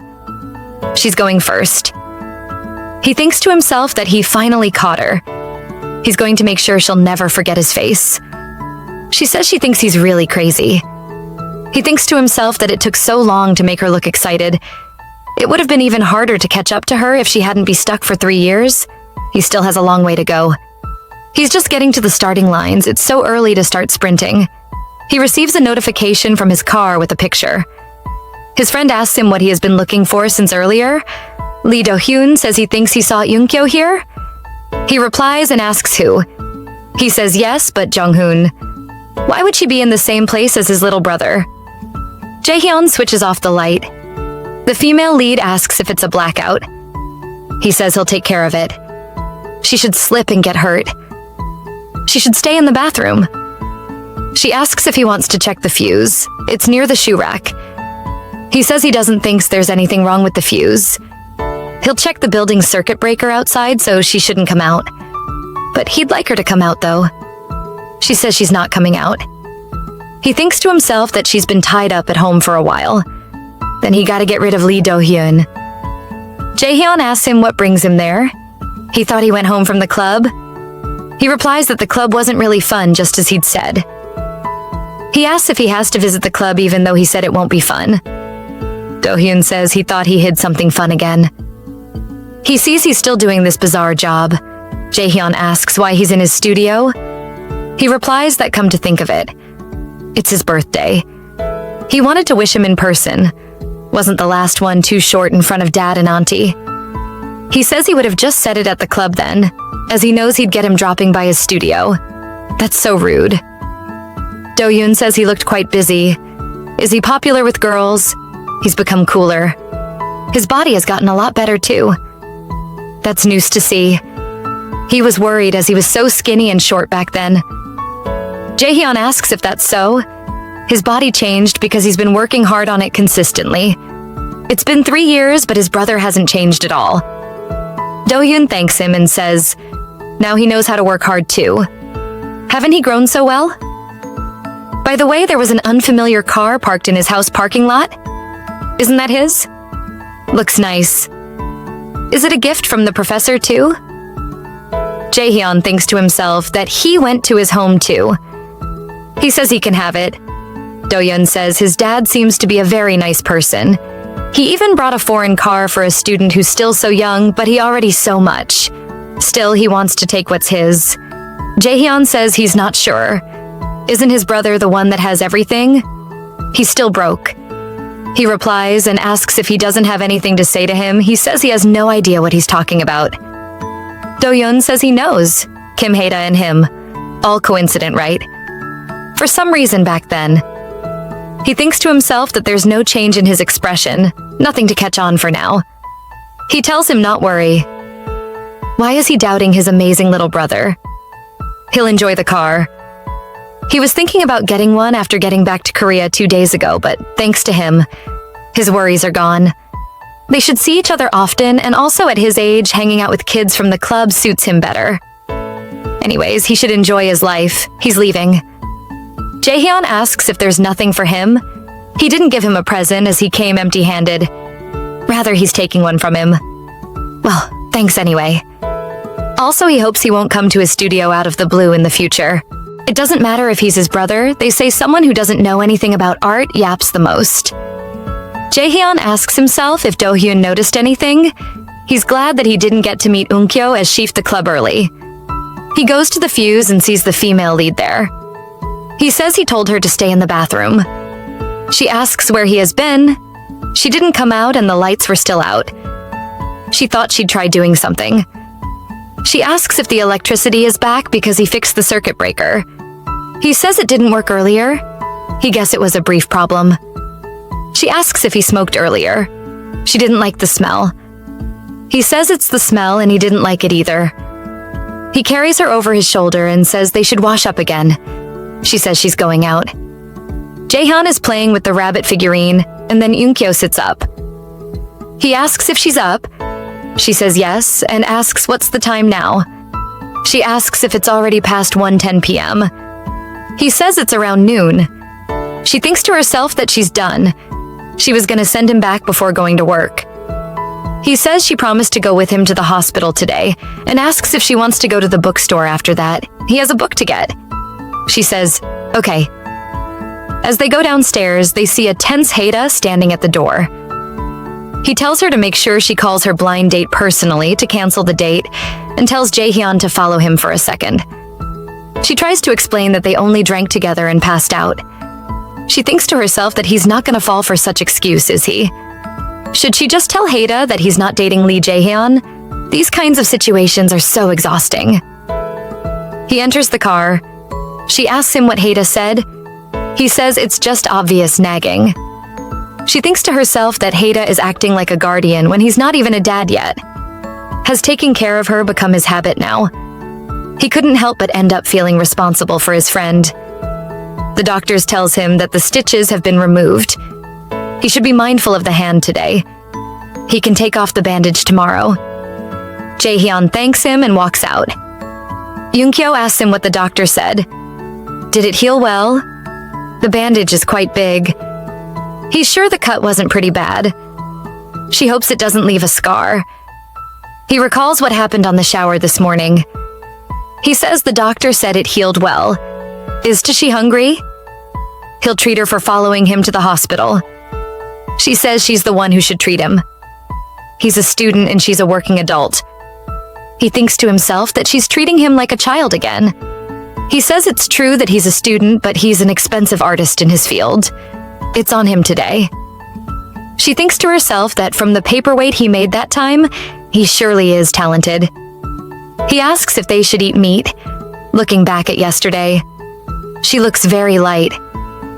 He thinks it'd be nice if she could get a little healthier. She says she was born like that. That's why she envies women with nice bodies. He says he loves her body especially. She cuts him off and says they should eat meat. She asks herself what racy things he was going to say in public again. He says she knows a place with delicious meat. She asks if it's close. He says they'll be there by car in no time. Doyun walks into the cafe. Suntae welcomes him, and Haida is shocked to see him. Doyun says it's been a while. Unkyo thinks to herself that the book has been a bestseller for years. Of course it was pushed to the end corner after so much time. Looking at it now, it seems like an outdated book with tacky humor, but it was quite a courageous piece at that time. Jaehyun asks her if she's going to buy the book in her hand. If not, does she mind if he takes it? She asks what? She'll give him one. She has a few at home. He says he does want hers. He's going to make a cold assessment, so he has to pay for it. She says he shouldn't go that far. It'll hurt her feelings. She asks herself if he hasn't read his book. He asks how would he dare to hurt her. She shouldn't worry. He wouldn't be able to even bear such a sight. He walks to the counter to pay for the books. She says she'll pay for her book.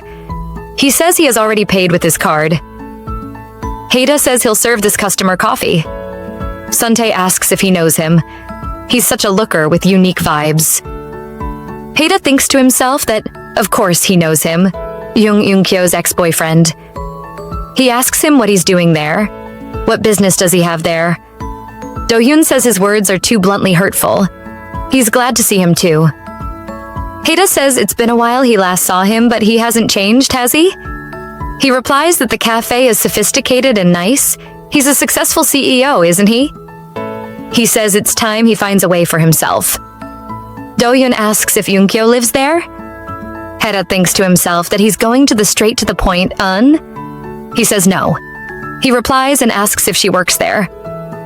He asks what he's doing showing up after 3 years and why he's asking these types of questions. Doyun says he's asking because there's no way he doesn't know what's going on in Yoon-kyo's life, as she's the only person who has been clinging to her side for all these years. He also asks why Lee Jaehyun got a place here for his studio. Haida replies and says he should ask his brother directly. He needed a tenant, and Jaehyun seemed to be looking for a place to rent. Dohyun asks if that was also his brother's plan. Haida says he has no idea about the nonsense he's yapping about, but more importantly, is his child growing up well? The kid's about 3 years old now, right? Perhaps he's just turned 2. Doyun says the child wasn't his. It was all a scam. What lowlife made up such a rumor? He also doesn't remember being intimate with the girl that day. He knows very well why he can't remember that, right? Well, he just considers it a life lesson, thanks to him. However, he's just worried about Eun-kyo, who got hurt unintentionally because of all that nonsense. Who knows if the people who manipulated his memories are still clinging to Eun-kyo? Haida asks what he's talking about. He shouldn't act like he's the victim. The female lead doesn't know about that matter, so he'd better watch his damn mouth. Also, he has nothing else to say but those things after appearing out of the blue now. If he dares to hurt the female lead again, he's going to do something drastic. Doyun says he must be so scared that he's even making threats. He says he didn't have any plans to interfere just yet. She is just so sensitive, so he'll be careful in approaching her so she doesn't get too shocked. Haida asks him if he's high on drugs. Even if that's not the case, he was always normal, but he's going too low today by showing up here. Dohyun says he understands that she must be hurting a lot. There wasn't even a phone call between them. However, they never broke up. Haida gets really angry. Dohyun says the coffee was delicious. He has chosen the right career path for himself. He'll see him again, and he should please take care of the female lead. He'll visit again soon. Haida says the female lead almost died when he suddenly disappeared like that. Her heart was shattered into pieces. He barely managed to put her together, so he shouldn't dare this time, because he might really make him disappear forever this time. Dohyun just walks away. Haida thinks to himself that Dohyun really hasn't changed a bit. A deceptive appearance hiding a blackened, shady heart. He cares only about himself, and he's no different from him. Lee Jaehyun is just like them. What are the odds that they're all entangled with the same person? In the past, Dohyun won Eun-kyo, and in the last few years, Haida has been the one by her side. So now is it Lee Jaehyun? Suntae asks if he needs a short break. He'll take care of the counter. Haida apologizes for making him worry. He replies that the guy must have done something wrong earlier, or else would he have reacted like that for no reason? Haida says, okay. He'll go out the back and come inside shortly. He walks to the back. He tells himself not to be swayed by anything now. What's more important for him now is to make sure Eun-kyo no longer gets hurt. He just needs to keep his feelings hidden so that she can live without ever feeling burdened. To be someone who will cherish and be by her side for years to come, he has decided to name his relationship with her as friendship. Eun-kyo thinks to herself that it's been years since she graduated, but not much has changed on campus. She asks herself if Lee Jae-hyun would be on campus right now. A campus filled with the same summer scents. The place where her younger self used to be is now the place where Jae-hyun exists. Such a weird feeling. After removing his stitches, she's been seeing him almost every day. In the middle of his work, without hesitation, he keeps showing up to take showers. She recalls when he comes over. Maybe it's a good thing that they've never really done anything intimate together. Though the relationship has crossed the line too far, she's not sure if there are deeper feelings shared by their hearts. If she really had to name the relationship, she recalls telling him it's just an intimate relationship. She thinks to herself that they're filled with desire now, crushing on each other, but there's no future to be expected out of this relationship anyway. It's like the sudden showers, just passing by for a moment. She goes to the professor's door and greets Professor Seo. He says she hasn't changed at all. She says neither has he. He says she was just a kid coming to their house not long ago. He has seen her work. It was good. She thanks him. She thinks to herself that it's the first time he's ever complimented her writing so openly. What has gotten into him? He says she must be busy too, so he won't take up much of her time. She asks if his preparations for the classes starting next semester are going well. He says yes. Well, many students are looking forward to it. Actually, calling her in was also a request from the students. He says she's a talented young writer. They want to learn from someone who has made it to the bestseller list at least once. The real deal. It could be a good experience for her too. She thanks him and thinks to herself that he seems to have gotten softer over the years. Or maybe it's just that he has a different attitude towards his students and colleagues. She asks how everyone in his family is. He says they've been well. His son has already returned from military service. She asks, "Really?" She remembers how young he was when she met him at his house back then. He asks how he grew up so fast. He might even get married soon. Who knows? She says it's all thanks to his good efforts in raising him decently. It's really amazing. He says she's making him shy. Anyway, the class will start next semester after vacation, so she should prepare well. That's long enough time for her to get ready. She says yes, she'll work hard. He starts to mention the topic for her lecture, but she cuts in and says she'll get going now. He says they can have a meal together next time. She says okay, and starts leaving. As she's walking, she sees Lee Jae-hyun. She tries to ask why he's there, but he asks her the same question.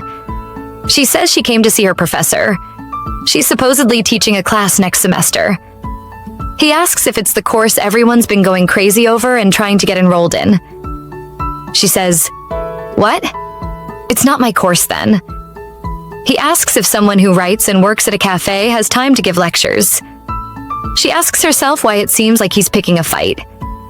She says she'll try her best. But why is he there? He says he heard kids gossiping about seeing the female owner of Cafe Haida on campus. She knows how fast rumors spread. She asks herself who exactly saw her there. The Azalea Hall corridor is pretty long. How did someone come across her? She watches as a young lady runs up to Jae-hyun, saying she hasn't seen his face in a while. The lady asks Jae-hyun if he quit the club. Ji-hoon also said it's been hard to see him lately. He says he's been busy.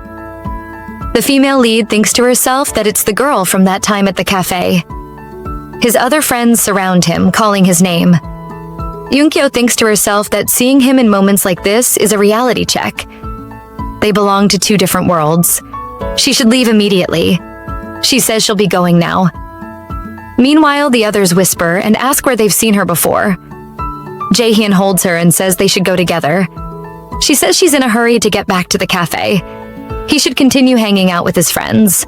One of his friends suddenly remembers where she knows the female lead from. She's the one from Cafe Haida. She asks if she's there to make a delivery. Yunkyo says they can come visit the cafe sometime. She thinks to herself that no matter where he goes, people just can't help but gather around him. But of course, it's only natural for him to be with friends his age. She has thought about this before. He looks so much better with bright, pretty girls his age rather than someone bland and worn out like her, stuck in their shitty reality. Someone soft and fresh, like a budding sprout in spring, would be better. However, there's this thought lingering in the back of her mind.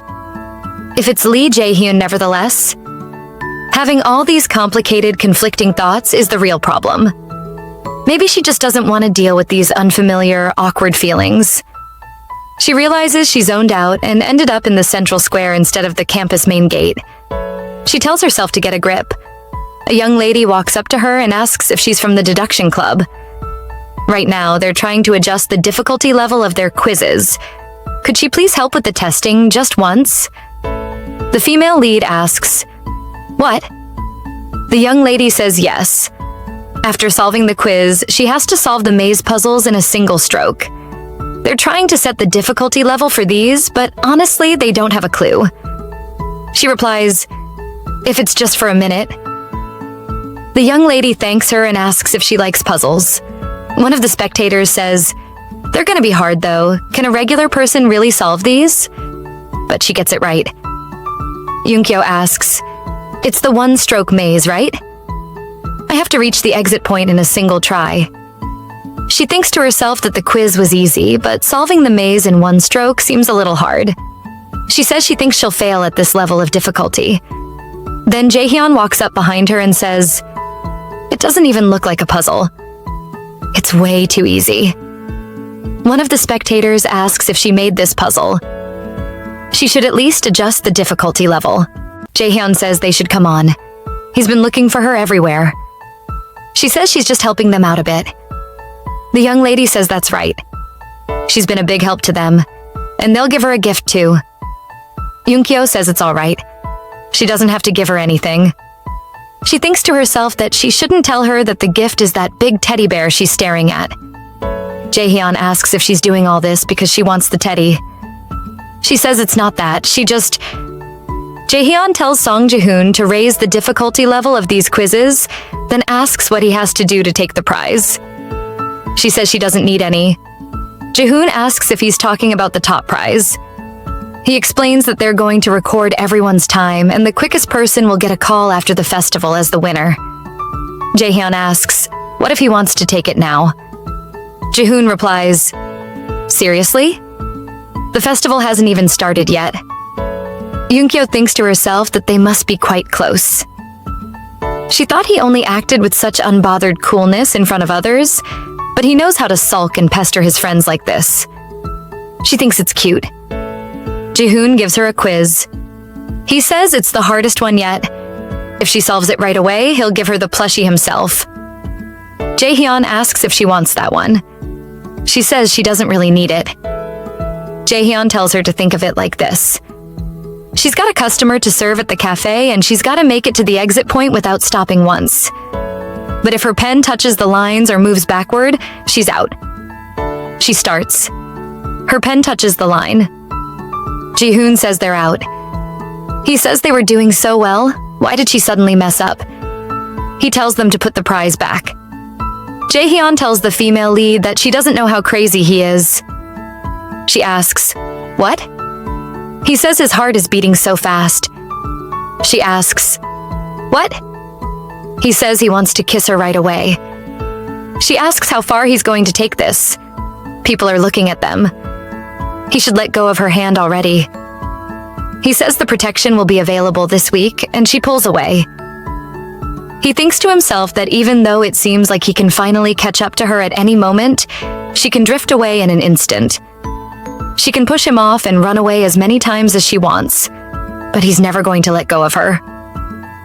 Jaehyun asks what thoughts inside her head made her blush that red. She doesn't say anything, and he starts laughing. She thinks to herself that she has seen a smile like that on someone else before. A very, very long time ago. It can't be. That kid was from the SEO family clan. Lee Jaehyun is from the Lee clan. Most importantly, that kid was smaller than the other kids his age. He says they should get going. She says if she heads for the exit point in this direction, he says he'll drive her back. She says she can go back on her own. It's not like she doesn't know her way around. He says he'll take her back. He asks why she keeps avoiding him. She even pushed his hand away earlier. She says he shouldn't behave like that in public.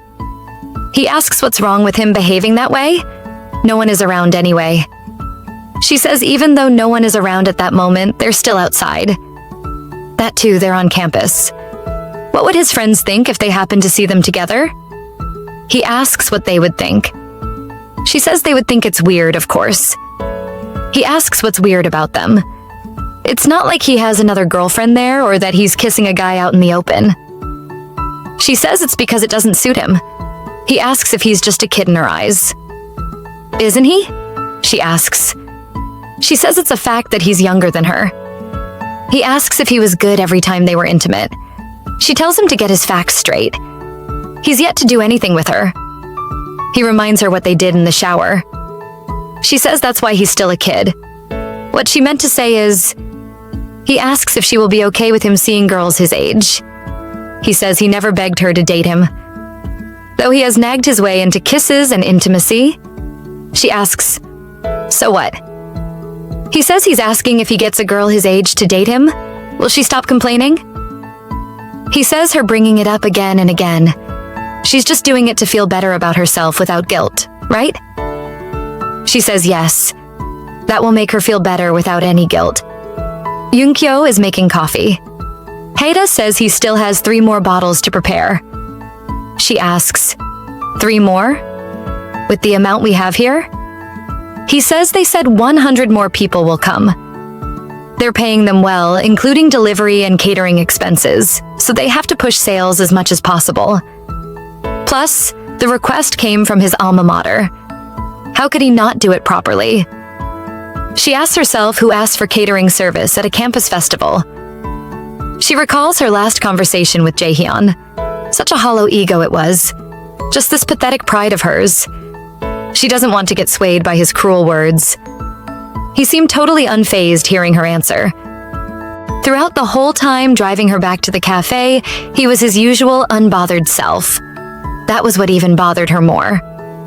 She drops a cup and burns her hand by mistake. Haida asks if the burn is too serious. He washes it. She thinks to herself that it feels different while Lee Jae-hyun grabs her hand. She's not nervous at all. Haida asks her if the burn is really serious, should her take to the hospital. She says, no need. She's fine. She'll wait and keep an eye on it for now. He says then they need to push some ointment on it at least. He tells her to stay still. She thinks to herself that about Haida. It's just so comfortable and easy being with him.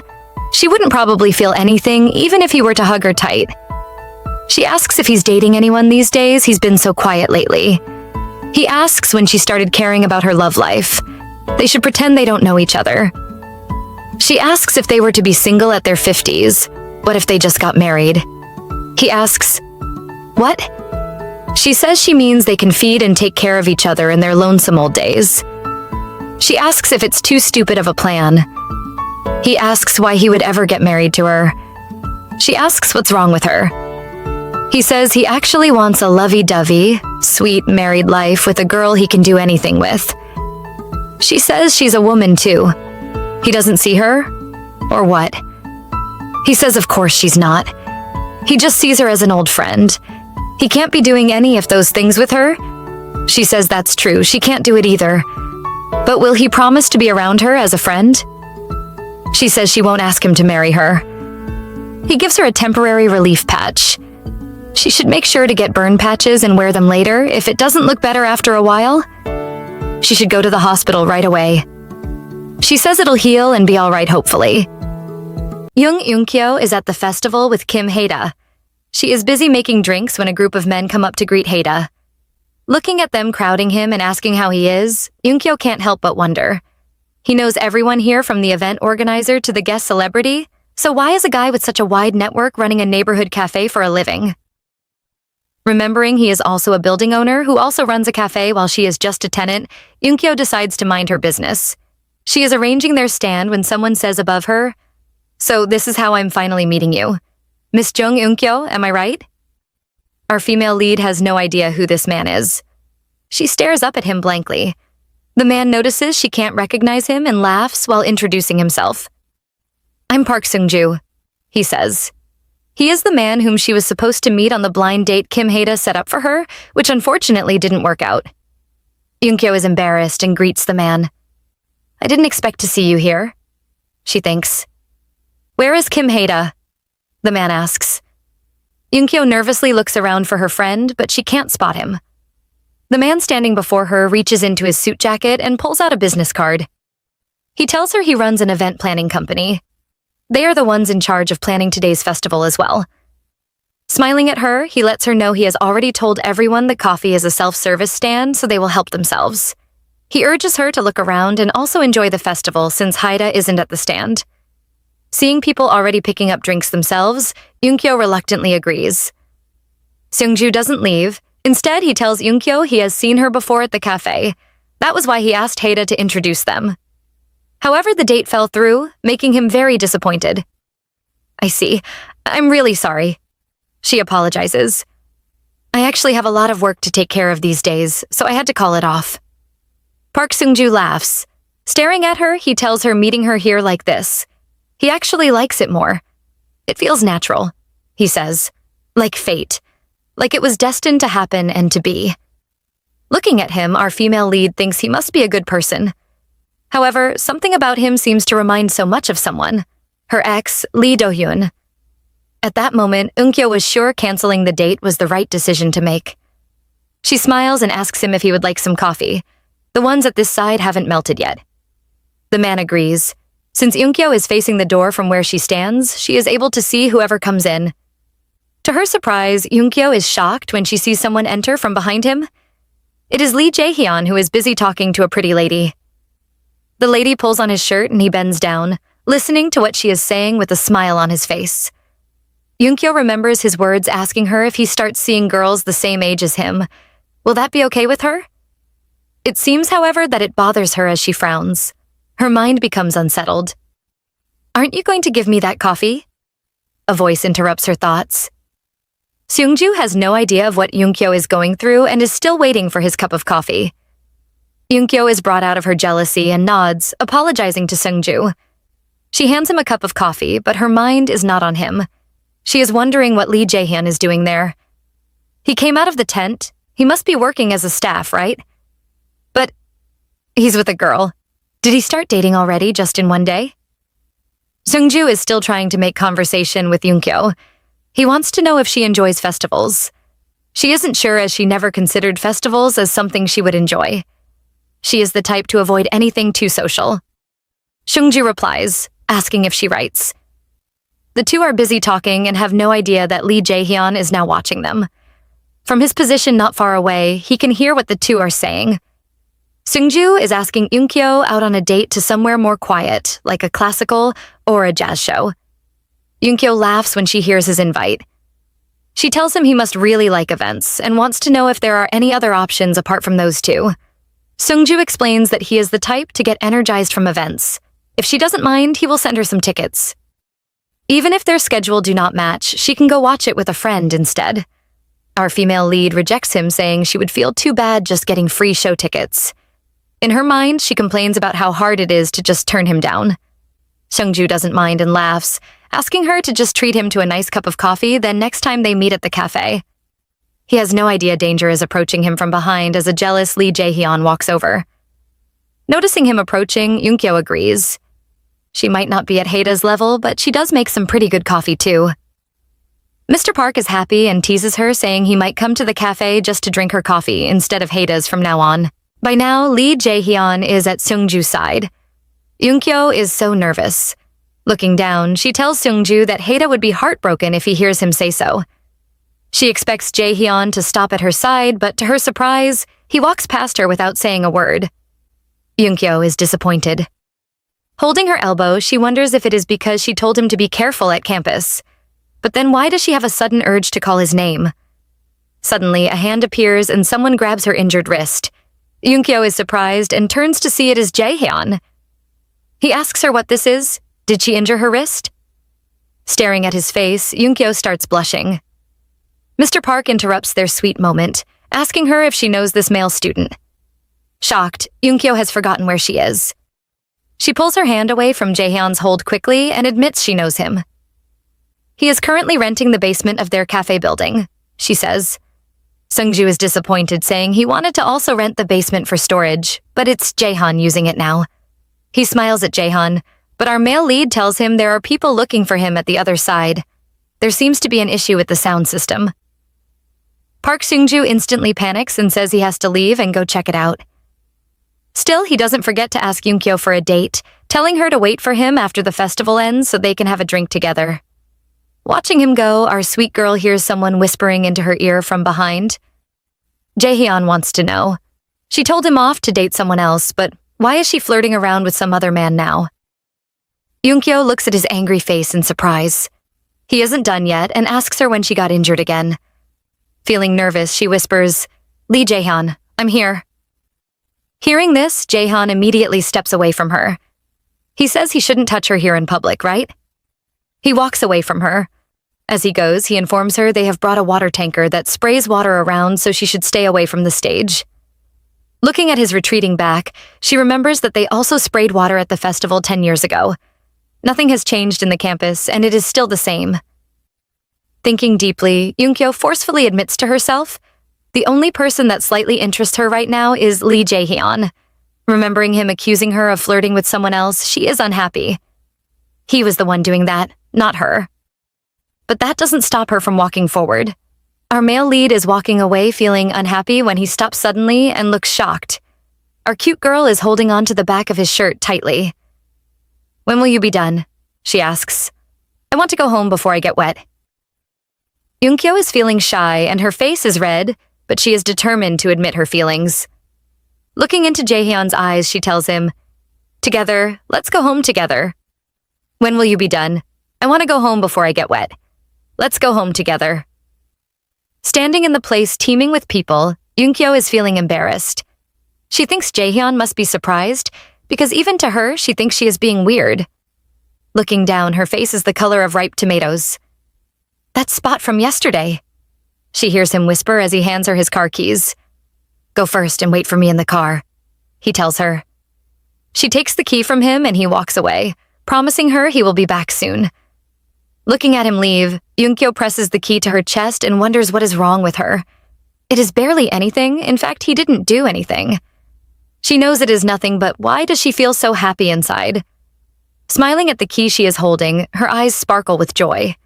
It feels like she has finally fallen off the tightrope she was walking on for so long. She might not know what kind of pain awaits her in her way, but at least she is done with that suffocating walk. For some reason, she feels relieved. The two soon escape the festival. Sitting in the passenger seat of her man's car, Yunkyo points out that this isn't the way to their home. Jaehyun says he is taking her to his own place as her place has just too many catches. Yunkyo is surprised and asks if there are problems in their home. Hearing her repeat this "there" twice, he teases her. Does she really like the term "our home" so much? Yunkyo is embarrassed and says hastily that it is just how Korean vocabulary works due to community focus. She still wants to know what problems are happening in their home.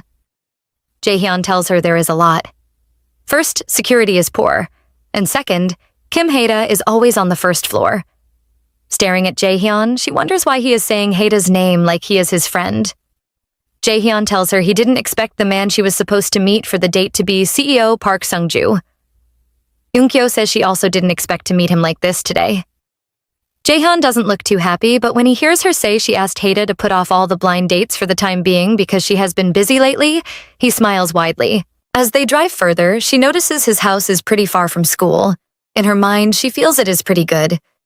Jaehyun has no idea of what she is thinking and agrees, stating that his house is just a little further away. He goes on to tell her, if he has to be honest, he is only just barely holding himself back from tossing her into the back seat right now. Hearing this, Eun-kyo is speechless. They soon arrive at Jaehyun's place and they both get off. Standing next to the car, he offers her his hand. Remembering the time he pinned her against his car door, his expression back then seemed like he was asking for permission to kiss her. But today, They are barely inside the room when he unties her hair and kisses her.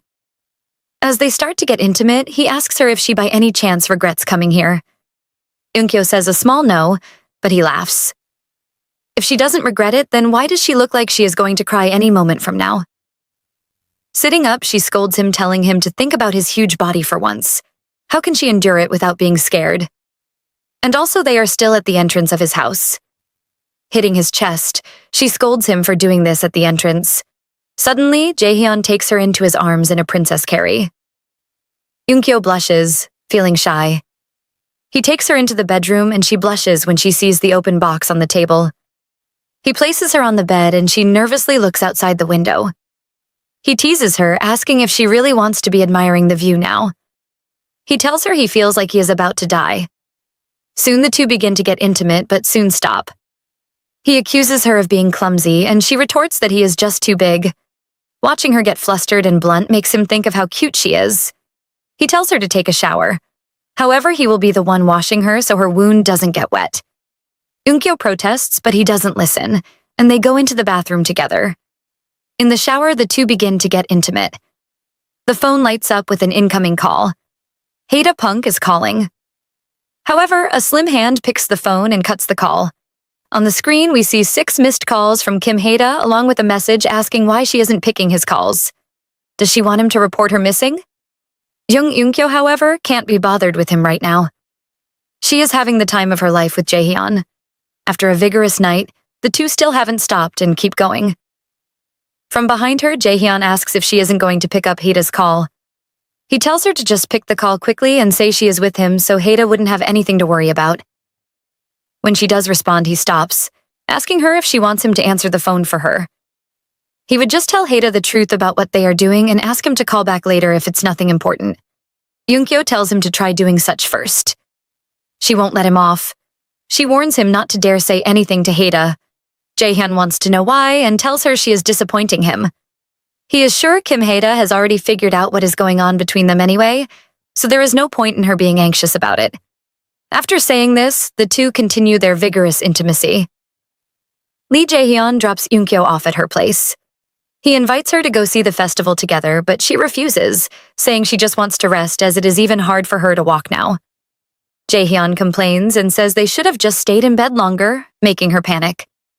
How much longer does he want to do it? They did it last night, at dawn, and even this morning. He begs her to just stay with him for today and promises to massage her legs for her. She, however, turns him down, saying she still has a lot of work to do. Walking away, she tells him she had a great time yesterday and thanks him for bringing her home.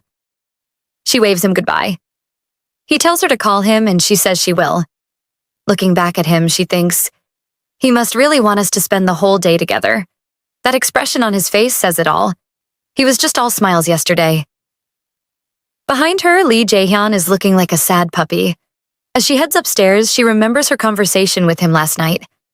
After their intimacy, Eun-kyo is seated with her legs over Jaehyun's lap as they have a chat about their professional lives over some late-night snacks. She discovers that Jaehyun loves playing tennis and basketball. Golf, which he learned and plays occasionally because of his parents, isn't his cup of tea. He is good at anything that requires physical strength and sometimes sleeps in the studio just so he can attend school the next day as his house is far away. However, her hobbies are completely different from his own. Her acts of joy, which she told him about, were visiting dessert cafes and browsing through the pile of new books at the bookstore. And on her days off, she likes falling asleep again and again while reading new books all day long. Kneading her legs, he teased her that this must be the reason why her body is so soft without any muscles. Eun-kyo is shy but doesn't have the strength to shake off his hand. Holding her face in his hands, he asked her if she was feeling sleepy. She says she is and immediately fell asleep using his hand on her face as her pillow. Just before she dozes off that night, in her vague consciousness while drifting off to sleep, is when it suddenly just hit her. Maybe the confusion that has been nagging her whenever she is with Lee Jaehyun wasn't so unreasonable. Maybe it is the difference between their approaches in dealing with their own feelings. Unlike Lee Jaehyun, who has been honest and consistent with his feelings, she is always judging her feelings and censoring her actions all by herself. Now, inside her house, she goes to stand by her window. Looking down, she locks eyes with Jaehyun. He notices her and smiles while she waves back. At that moment, she makes up her mind. Just as there are days when you have to get wet in the rain without worrying about an umbrella, she is ready to let things go without worrying about what could happen. She steps away from the window. It is time to get back to reality now. She is sure Kim Haida would be very pissed. What should she do about those missed calls? Looking through the list of missed calls on her phone, she sees a number that makes her pause suddenly. She is shocked immediately she recognizes the number. Why? Can someone tell her why her ex Lee Doyun is calling her now? Even when there is no name showing up on the screen, his number is something she would recognize anywhere, right away. Is it really him, Lee Do-hyun? He couldn't have just dialed her number by accident, could he? It has been 3 years. Why is he calling now after so long? Seeing his call brings back memories of 3 years ago. 3 years ago, she was just like a lovesick fool. So crazy in love. After he left, she stopped caring about herself and about everyone and everything around her. Because of him, she let herself drown in depression, allowing her youth to slip away in the depth of no coming back. Sitting in the dark, she would furiously call him and send him messages, all in a state of denial. Appa wouldn't do this to me, no way. She kept saying, there must be some reason behind this, I'm sure. However, no matter what she did, there was never a response. It was Haida who pulled her out of the madness she was going through, right when she was just about ready to let go of everything and everyone that mattered anymore. He came to her and told her he had found this building that he fell in love with at first sight, and all he needs now is a business partner and a tenant. At that moment, looking at Haida's smiling face and shaking his hands, she found a reason to go on. Together, they started a cafe with his help. She deliberately spent all her days avoiding everything and anything even remotely related to Lee Do-yun. Even when Haida asked her to throw away Do-yun's stuff, she kept delaying until Jae-hyun showed up.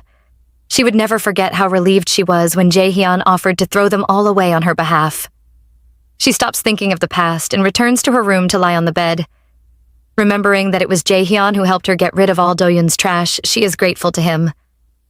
She always felt sorry about keeping that guy's stuff in Haida's building, so that was a relief for her indeed. Done with thinking of her ex, she immediately texts Haida back before he can start nagging at her again. She sends him a simple, "I'm home" text, and is startled when her phone rings.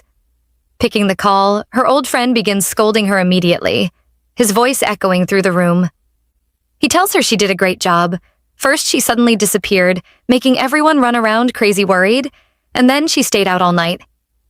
After he is done scolding, she reminds him she is an adult here. In fact, she is 30 years old. Also, why did he reject her marriage proposal if he was going to be so controlling? Haida is annoyed and tells her to stay at home and wait, as he is coming over right now. Hearing this, she asks him to just get her some pain relief patches on his way here as her whole body is aching. Haida asks if she has eaten, but she says she isn't hungry. Once again, he reminds her to wait for him right there and not do anything silly. Jung Eun-kyo is surprised and wonders what he means by asking her not to do anything silly. Downstairs, Lee Jae-hyun is still standing by Eun-kyo's window.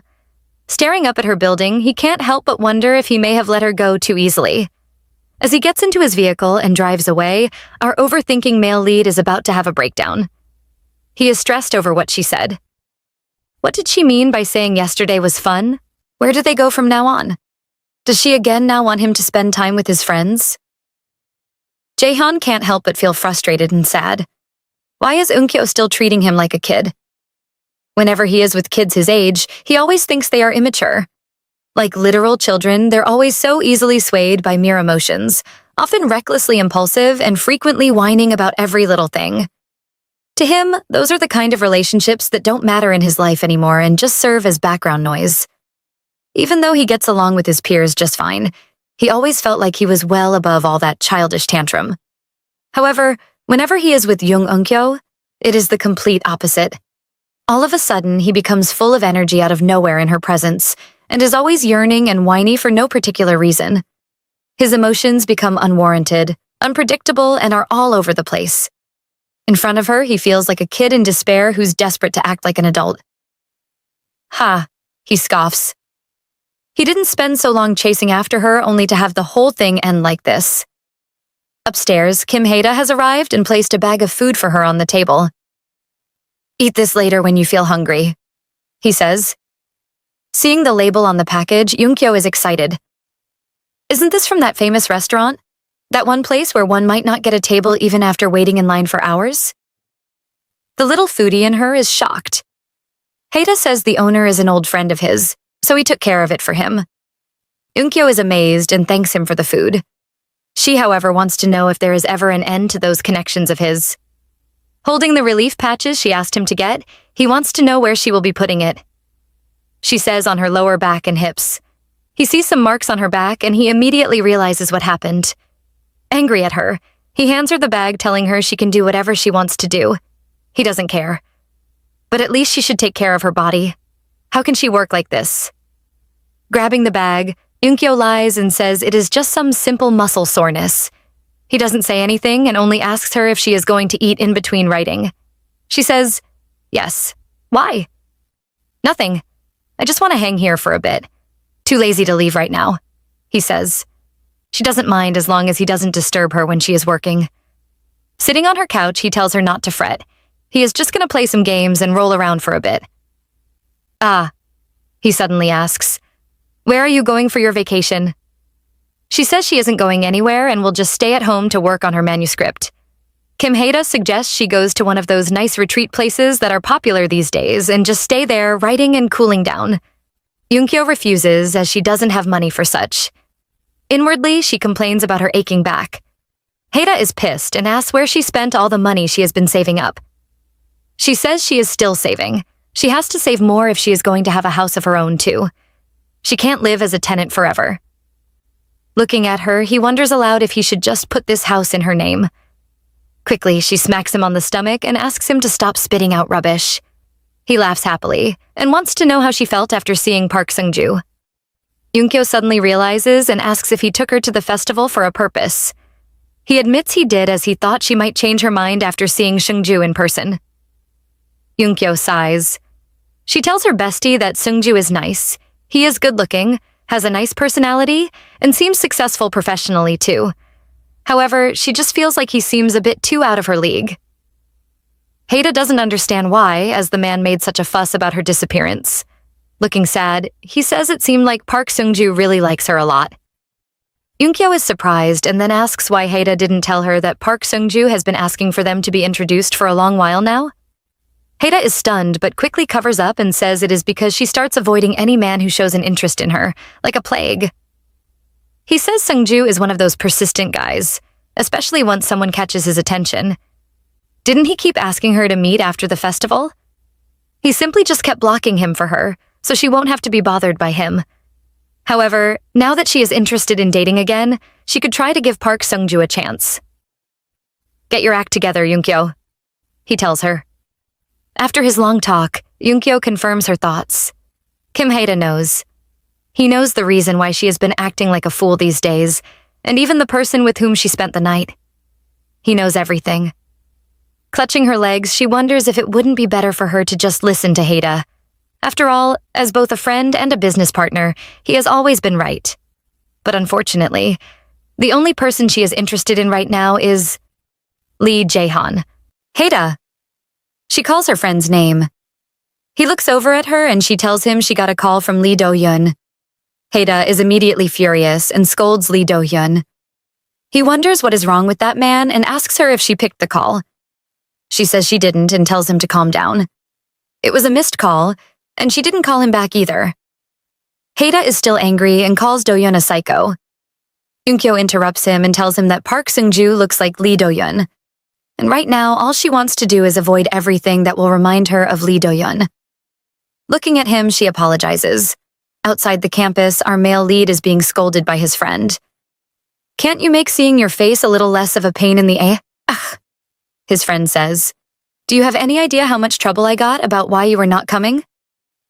Lee Jae-hyun, however, isn't bothered.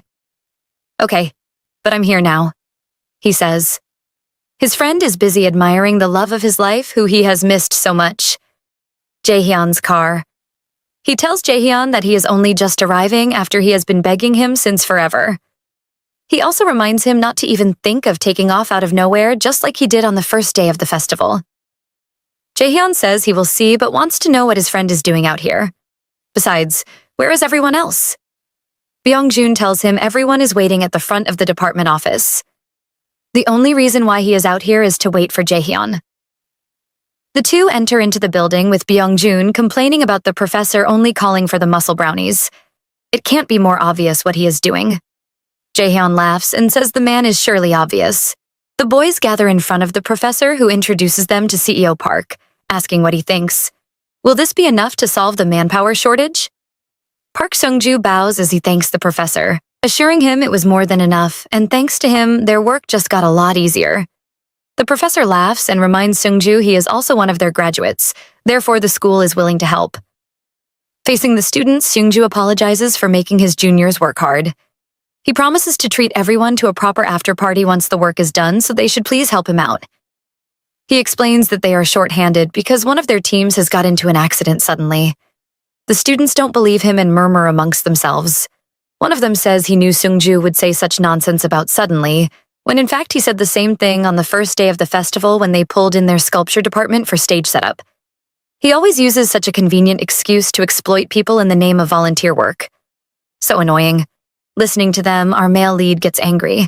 Another person says they are at least generous with their spending, so they should milk them dry at the after-party. Jaehyun sees Sung-ju promise to treat the professor to a better meal later, and the two men laugh. Jaehyun is walking with his friend when Sung-ju stops him. He calls him by his name, asking if he is the student from the last time. Jaehyun tells his friend to go ahead and stays back to talk to CEO Park. "Hello, Mr. CEO," he says. Sung-ju wants to know if Jaehyun is really the promising rising star in the sculpture department like his professor said.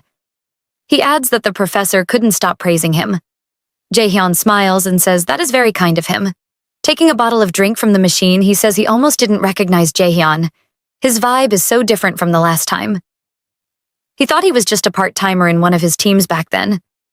He asks our male lead if he wants some coffee or an energy drink. Looking at him, Jaehyun finds it funny. He knows what CEO Park actually wants to ask him. The older man coughs and finally says what is on his mind. "Are you close to Young Eun-kyo?" he asks Jaehyun. The young man answers, "Probably." Mr. Park wants to know when Eun-kyo got back that day. He said he couldn't reach her via call to know if he made any mistake or something. Jaehyun collects the drink from him and wickedly sighs, saying, so that was you." Park Sung-ju is shocked and can only ask if the two are together. Laughing, Jaehyun teasingly says it is a private matter, and if Sung-ju has any questions to ask, he should ask Eun-kyo directly. He calls her name without any honorifics, showing just how intimate they are. Park Sung-ju is still in surprise and says they must be very close. Jaehyun doesn't respond and tells him he is leaving, thanking him for the drink. He makes a final remark, telling Sung-ju that their volunteering is just them doing charity work by donating their skills, so he shouldn't feel guilty about having the work done. In a daze, the older man can only mutter all right and watch as Jaehyun walks away. Lee Jaehyun is proud of what he did. He thinks it is better to leave some room for your love rival to overthink themselves to oblivion. Tossing the drink into the trash, he feels it is better to let Sung-ju cook his brain out in his own delusions, and soon he will be out of the scene on his own. Point taken, Jaehyun. Our pretty female lead is examining the injury on her hands. It has been 2 days. She should change the dressing to a fresh one, right? She frowns as she remembers who dressed it for her. That night at Jaehyun's house, he asked her to give him her hand. She wondered why he had so many meds, and he replied that he gets injured a lot because of his sculpture works. She knows how it is. Holding her hand, he tore off the old patch, happy that he also bought some burn patches too. Looking at the wound on her wrist, he hoped it wouldn't leave a scar.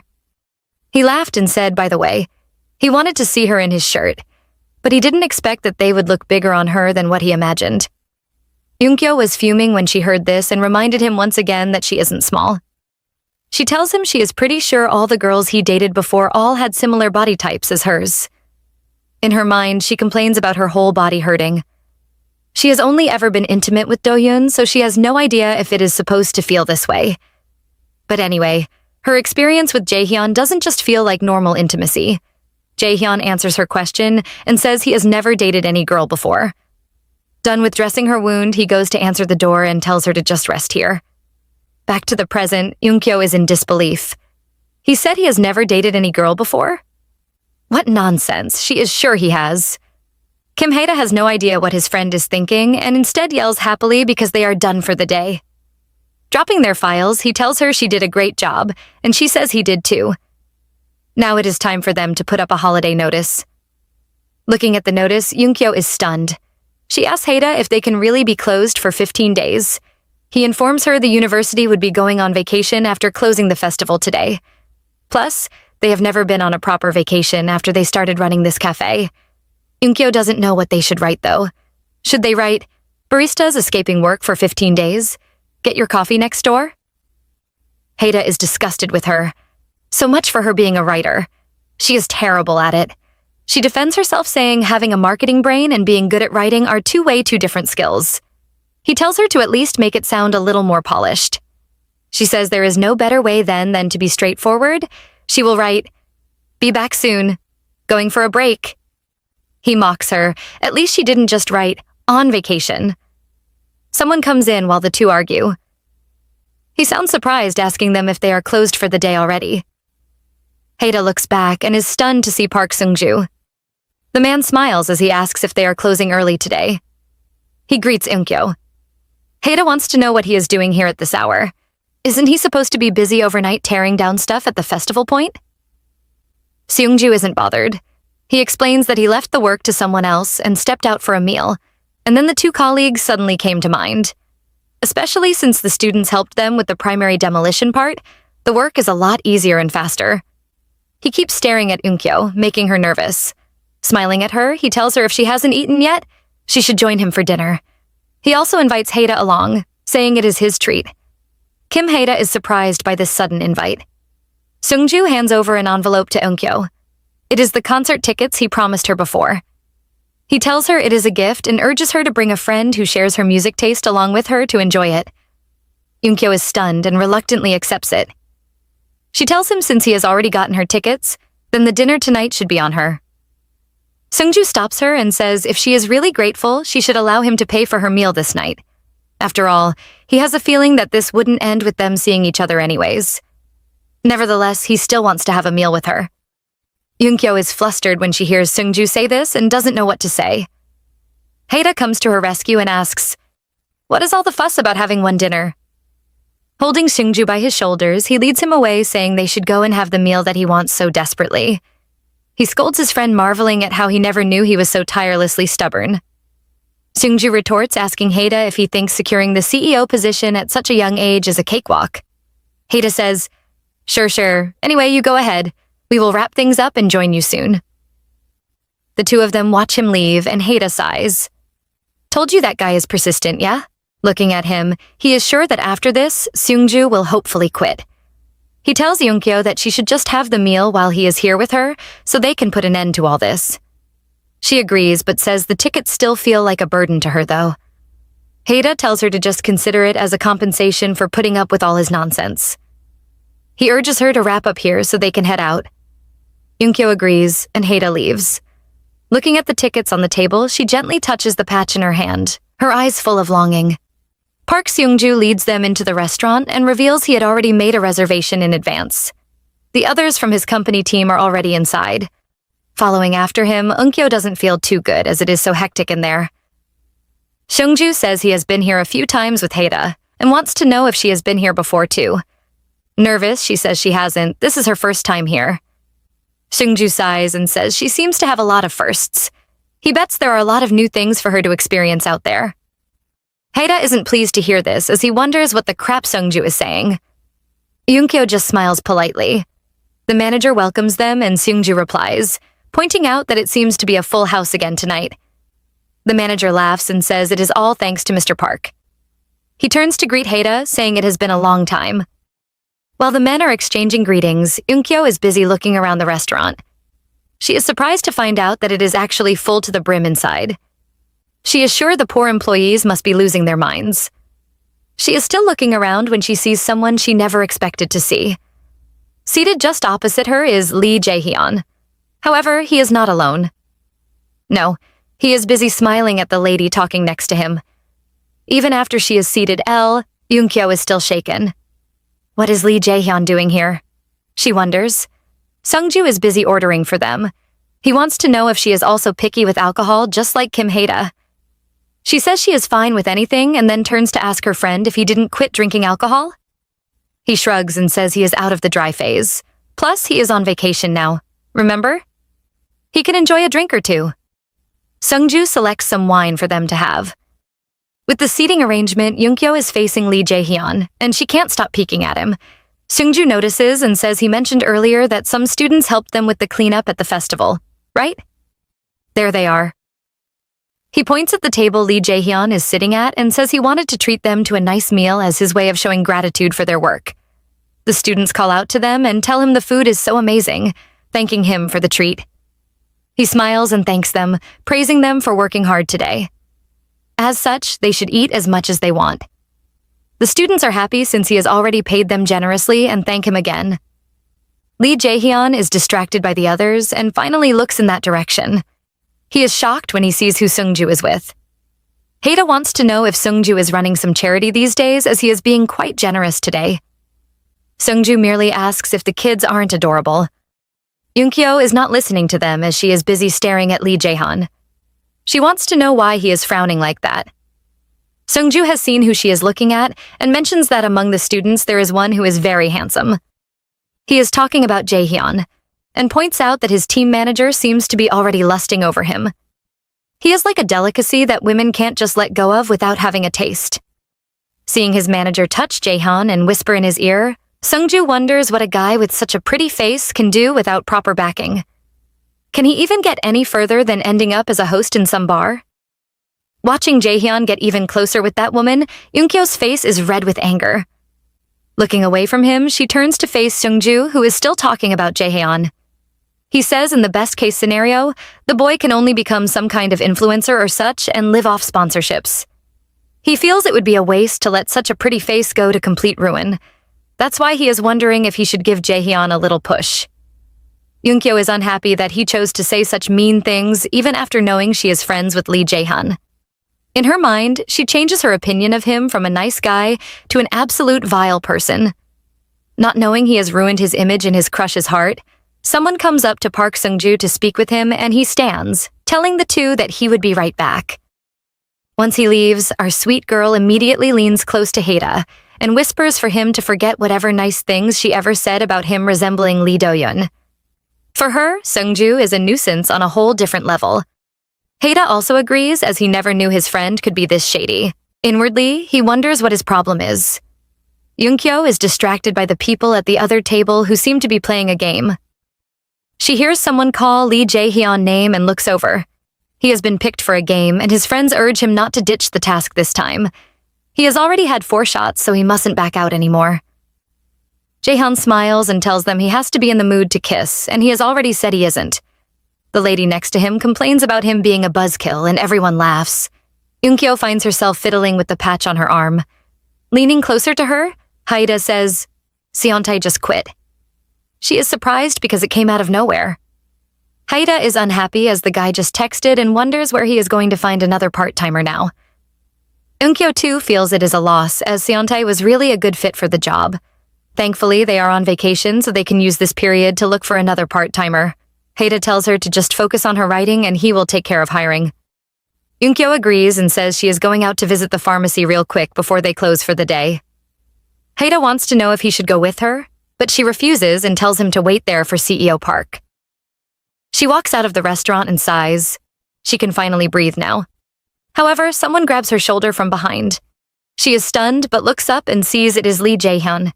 He holds her around the shoulders as they walk. He leads her into a quiet alley and asks her why she is with CEO Park. He wants to know why she came out to have dinner with a guy who is already crushing on her. She nervously explains that Kim Haida is there too. They only came because CEO Park asked to treat them only just this one time. Looking at his angry expression, she notes that he had that same pissed-off expression on his face when they locked eyes for the first time inside the restaurant. She wonders why he is so pissed off. Is it just because she came here with CEO Park? Then how about him? She remembers the woman whispering into his ears. She tells him he was also having a blast too with his friends over some King's game, just like a bunch of kids. Clearly jealous, she turns away from him, mumbling about how childish the game is. She has never played it before and still doesn't know how to play it. She pushes his hand off her shoulders as she wonders if kids still use that kind of game as an excuse to make out with each other. How does he expect her to not treat him like a kid while he is out there playing such games? Lee Jae-hyun isn't angry when he hears her say this. Instead, he smiles. Looking at her, wasn't she just watching him all this time? Leaning closer to her, he tells her the only person in there that he wanted to kiss was her. She doesn't believe it, as she clearly heard him say he has to be in the mood for kissing. He tells her he gets into the mood every time he locks eyes with her. He teases her, asking if she is willing to check it out herself here. She is flustered and pushes him away, asking if he wants them to get arrested for public indecency. Holding up her arm, he isn't happy looking at her dressing that still hasn't been changed, and asks her why she hasn't changed it yet. Staring at it, she says it would be a pity to lose it. Although it doesn't look like it can hold out anymore, so she is actually on her way to buy some more. Gazing at her, Jae-hyun whispers that she has a way of driving him crazy. Holding out his hand to her, he wants to know if she didn't hear properly earlier. He has a tendency to go astray if not well taken care of. So she should get her act together and take good care of him. Yunkyo is surprised he managed to hear everything Seungju said even among the chaos. Holding his hand, she wants to know if he really believes that. Jae-hyun says he doesn't, and she replies neither does she. The two lock hands intimately and step out of the alley. She asks him about his intention of kissing her earlier and why he didn't do it. He lets her know that he clearly won't stop at only kissing. She says, shyly. He tells her he is heading back to the studio after he is done with dinner, and she says, I see. He wants to take a shower at her place tonight, and she agrees with him. He teases her and wants to know if they would get intimate after that. She is too shy and doesn't say anything, and he laughs at her. Pulling her along, he tells her they would go together and, like an old couple, the two hold hands as they stroll along. In the restaurant, Kim Haida pours a glass of wine for Park Seungju as the CEO asks about Jae-hyun, whom he calls the basement kid.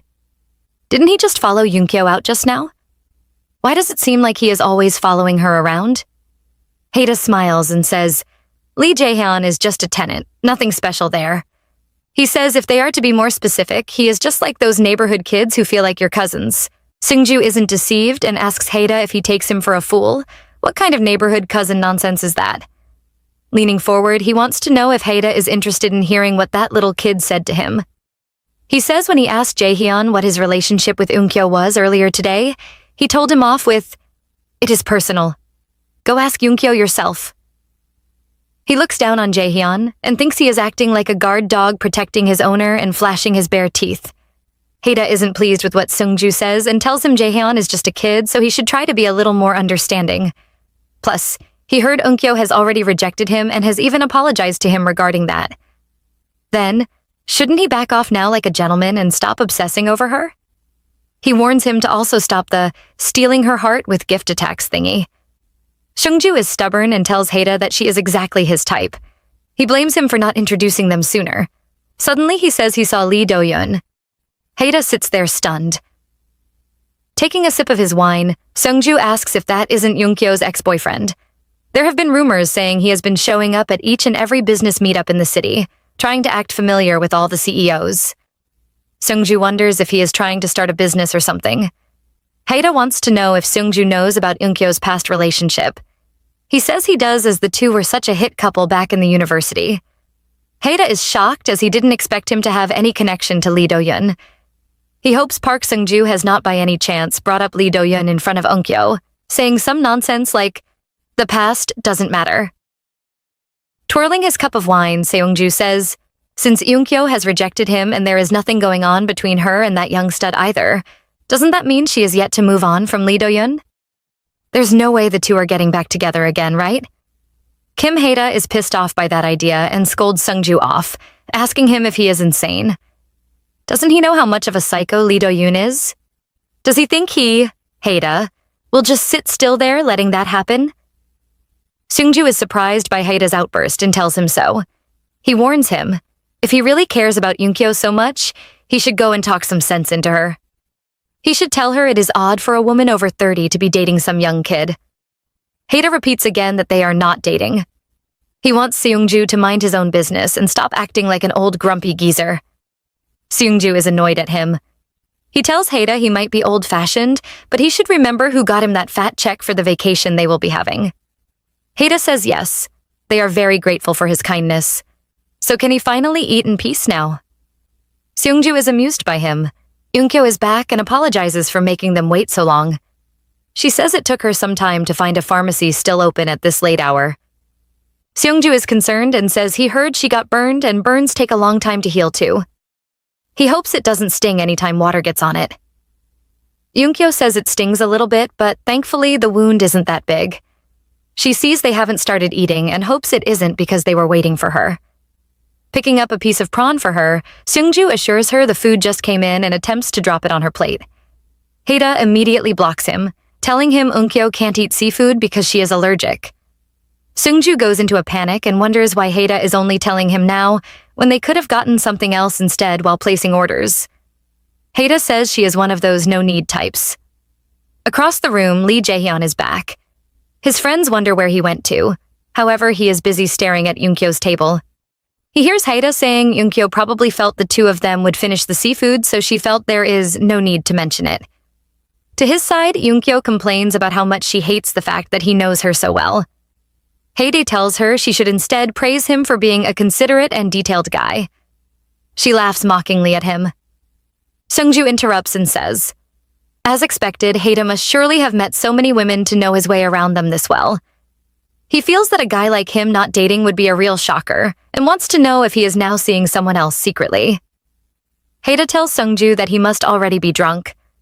Laughing, he says Haida is trying to avoid his question, and asks Eun-kyo if he got him good. She laughs along. Looking at her smiling face, Haida remembers a time when he used to imagine the person who will one day end up standing by her side. Once, even for a single moment perhaps, he really wanted it to be him. But just a moment later, he prayed that despite whoever it is, the person could just help her erase Lee Doyun from her memory. However, in the end, the one she chose for herself was Lee Jae-hyun. But why him of all people? Done with dinner, the other members of Jae-hyun's team greet CEO Park goodbye as they leave the restaurant, and he waves at them, urging them to get back safely. Jae-hyun's friends are planning to go somewhere else to continue the fun, but he refuses to go along, saying he is spent. His friend protests and urges him to come along with them. At the other side of the room, Eun-kyo is in a panic when she hears them telling Jae-hyun to leave with them. She stares at him, but suddenly her cheek is being pulled by someone. Haida squishes her cheek as he scolds her for being unable to get her eyes off Jae-hyun. She tries to deny it, but he wants to know if they are already dating.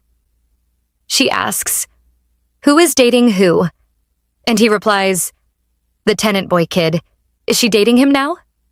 Eun-kyo is stunned but denies it again, saying it isn't like what Jae-hyun is thinking. Looking at her, Haida wants to know what it is then.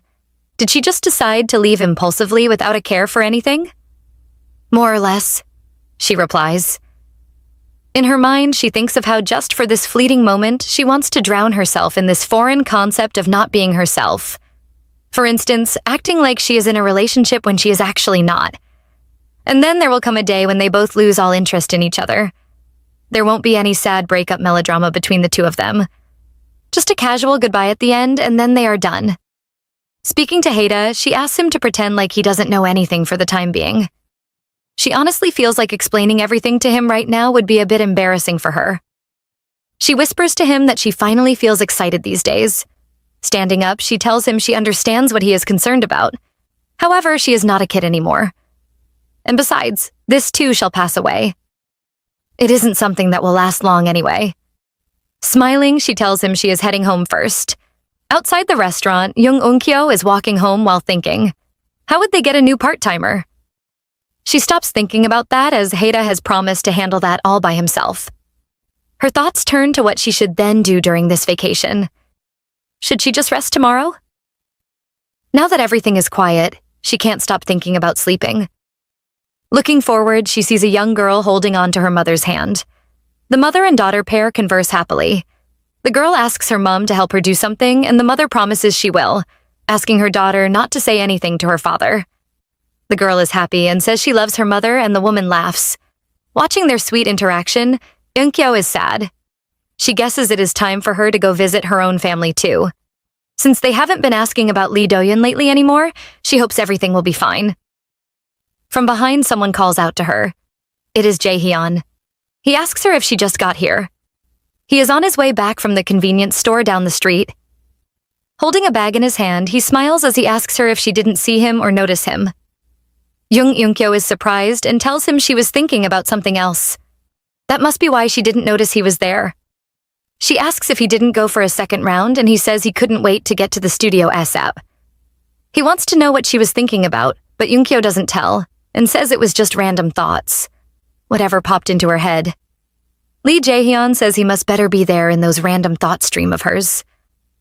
Yoon-kyo is amused by him and laughs, saying she doesn't understand what he is talking about. Stepping closer to the door, she gets a whiff of cigarettes and begins smelling her hands, wondering if she got the smell from the restaurant. She feels like it smells the same as the one Lee Doyun was obsessed with back then. While she is still thinking, Jaehyun has already noticed the cigarette butts piled up near her wall. His eyes darken in surprise. Yoon-kyo is furious and wonders why even cigarette smell has to remind her of him now. Pushing open the door, she will never forget the fact that Lee Do-yoon is the reason why she hates cigarette smell so much now. Shaking her head, she decides to stop thinking about that annoying human. She tells Jaehyun that her body smells like cigarette smoke. Lee Jaehyun agrees with her and says he also smells like it too. Leaning closer to her, he teasingly says he also smells something yummy off her. Yoon-kyo is shy and says Jaehyun is always saying some really weird stuff. Holding her cheeks, he isn't bothered and says he loves it though. He leans forward and places a kiss on her forehead. With just that forehead kiss, Yoon-kyo becomes lost in her memories and grows sad. Pulling away from Jaehyun, she asks him if he won't shower tonight. The young man doesn't let her go. Instead, he smiles slyly and suggests she come in and join him in the shower. Enjoying this? Comment below for part 2. Until next time, ciao!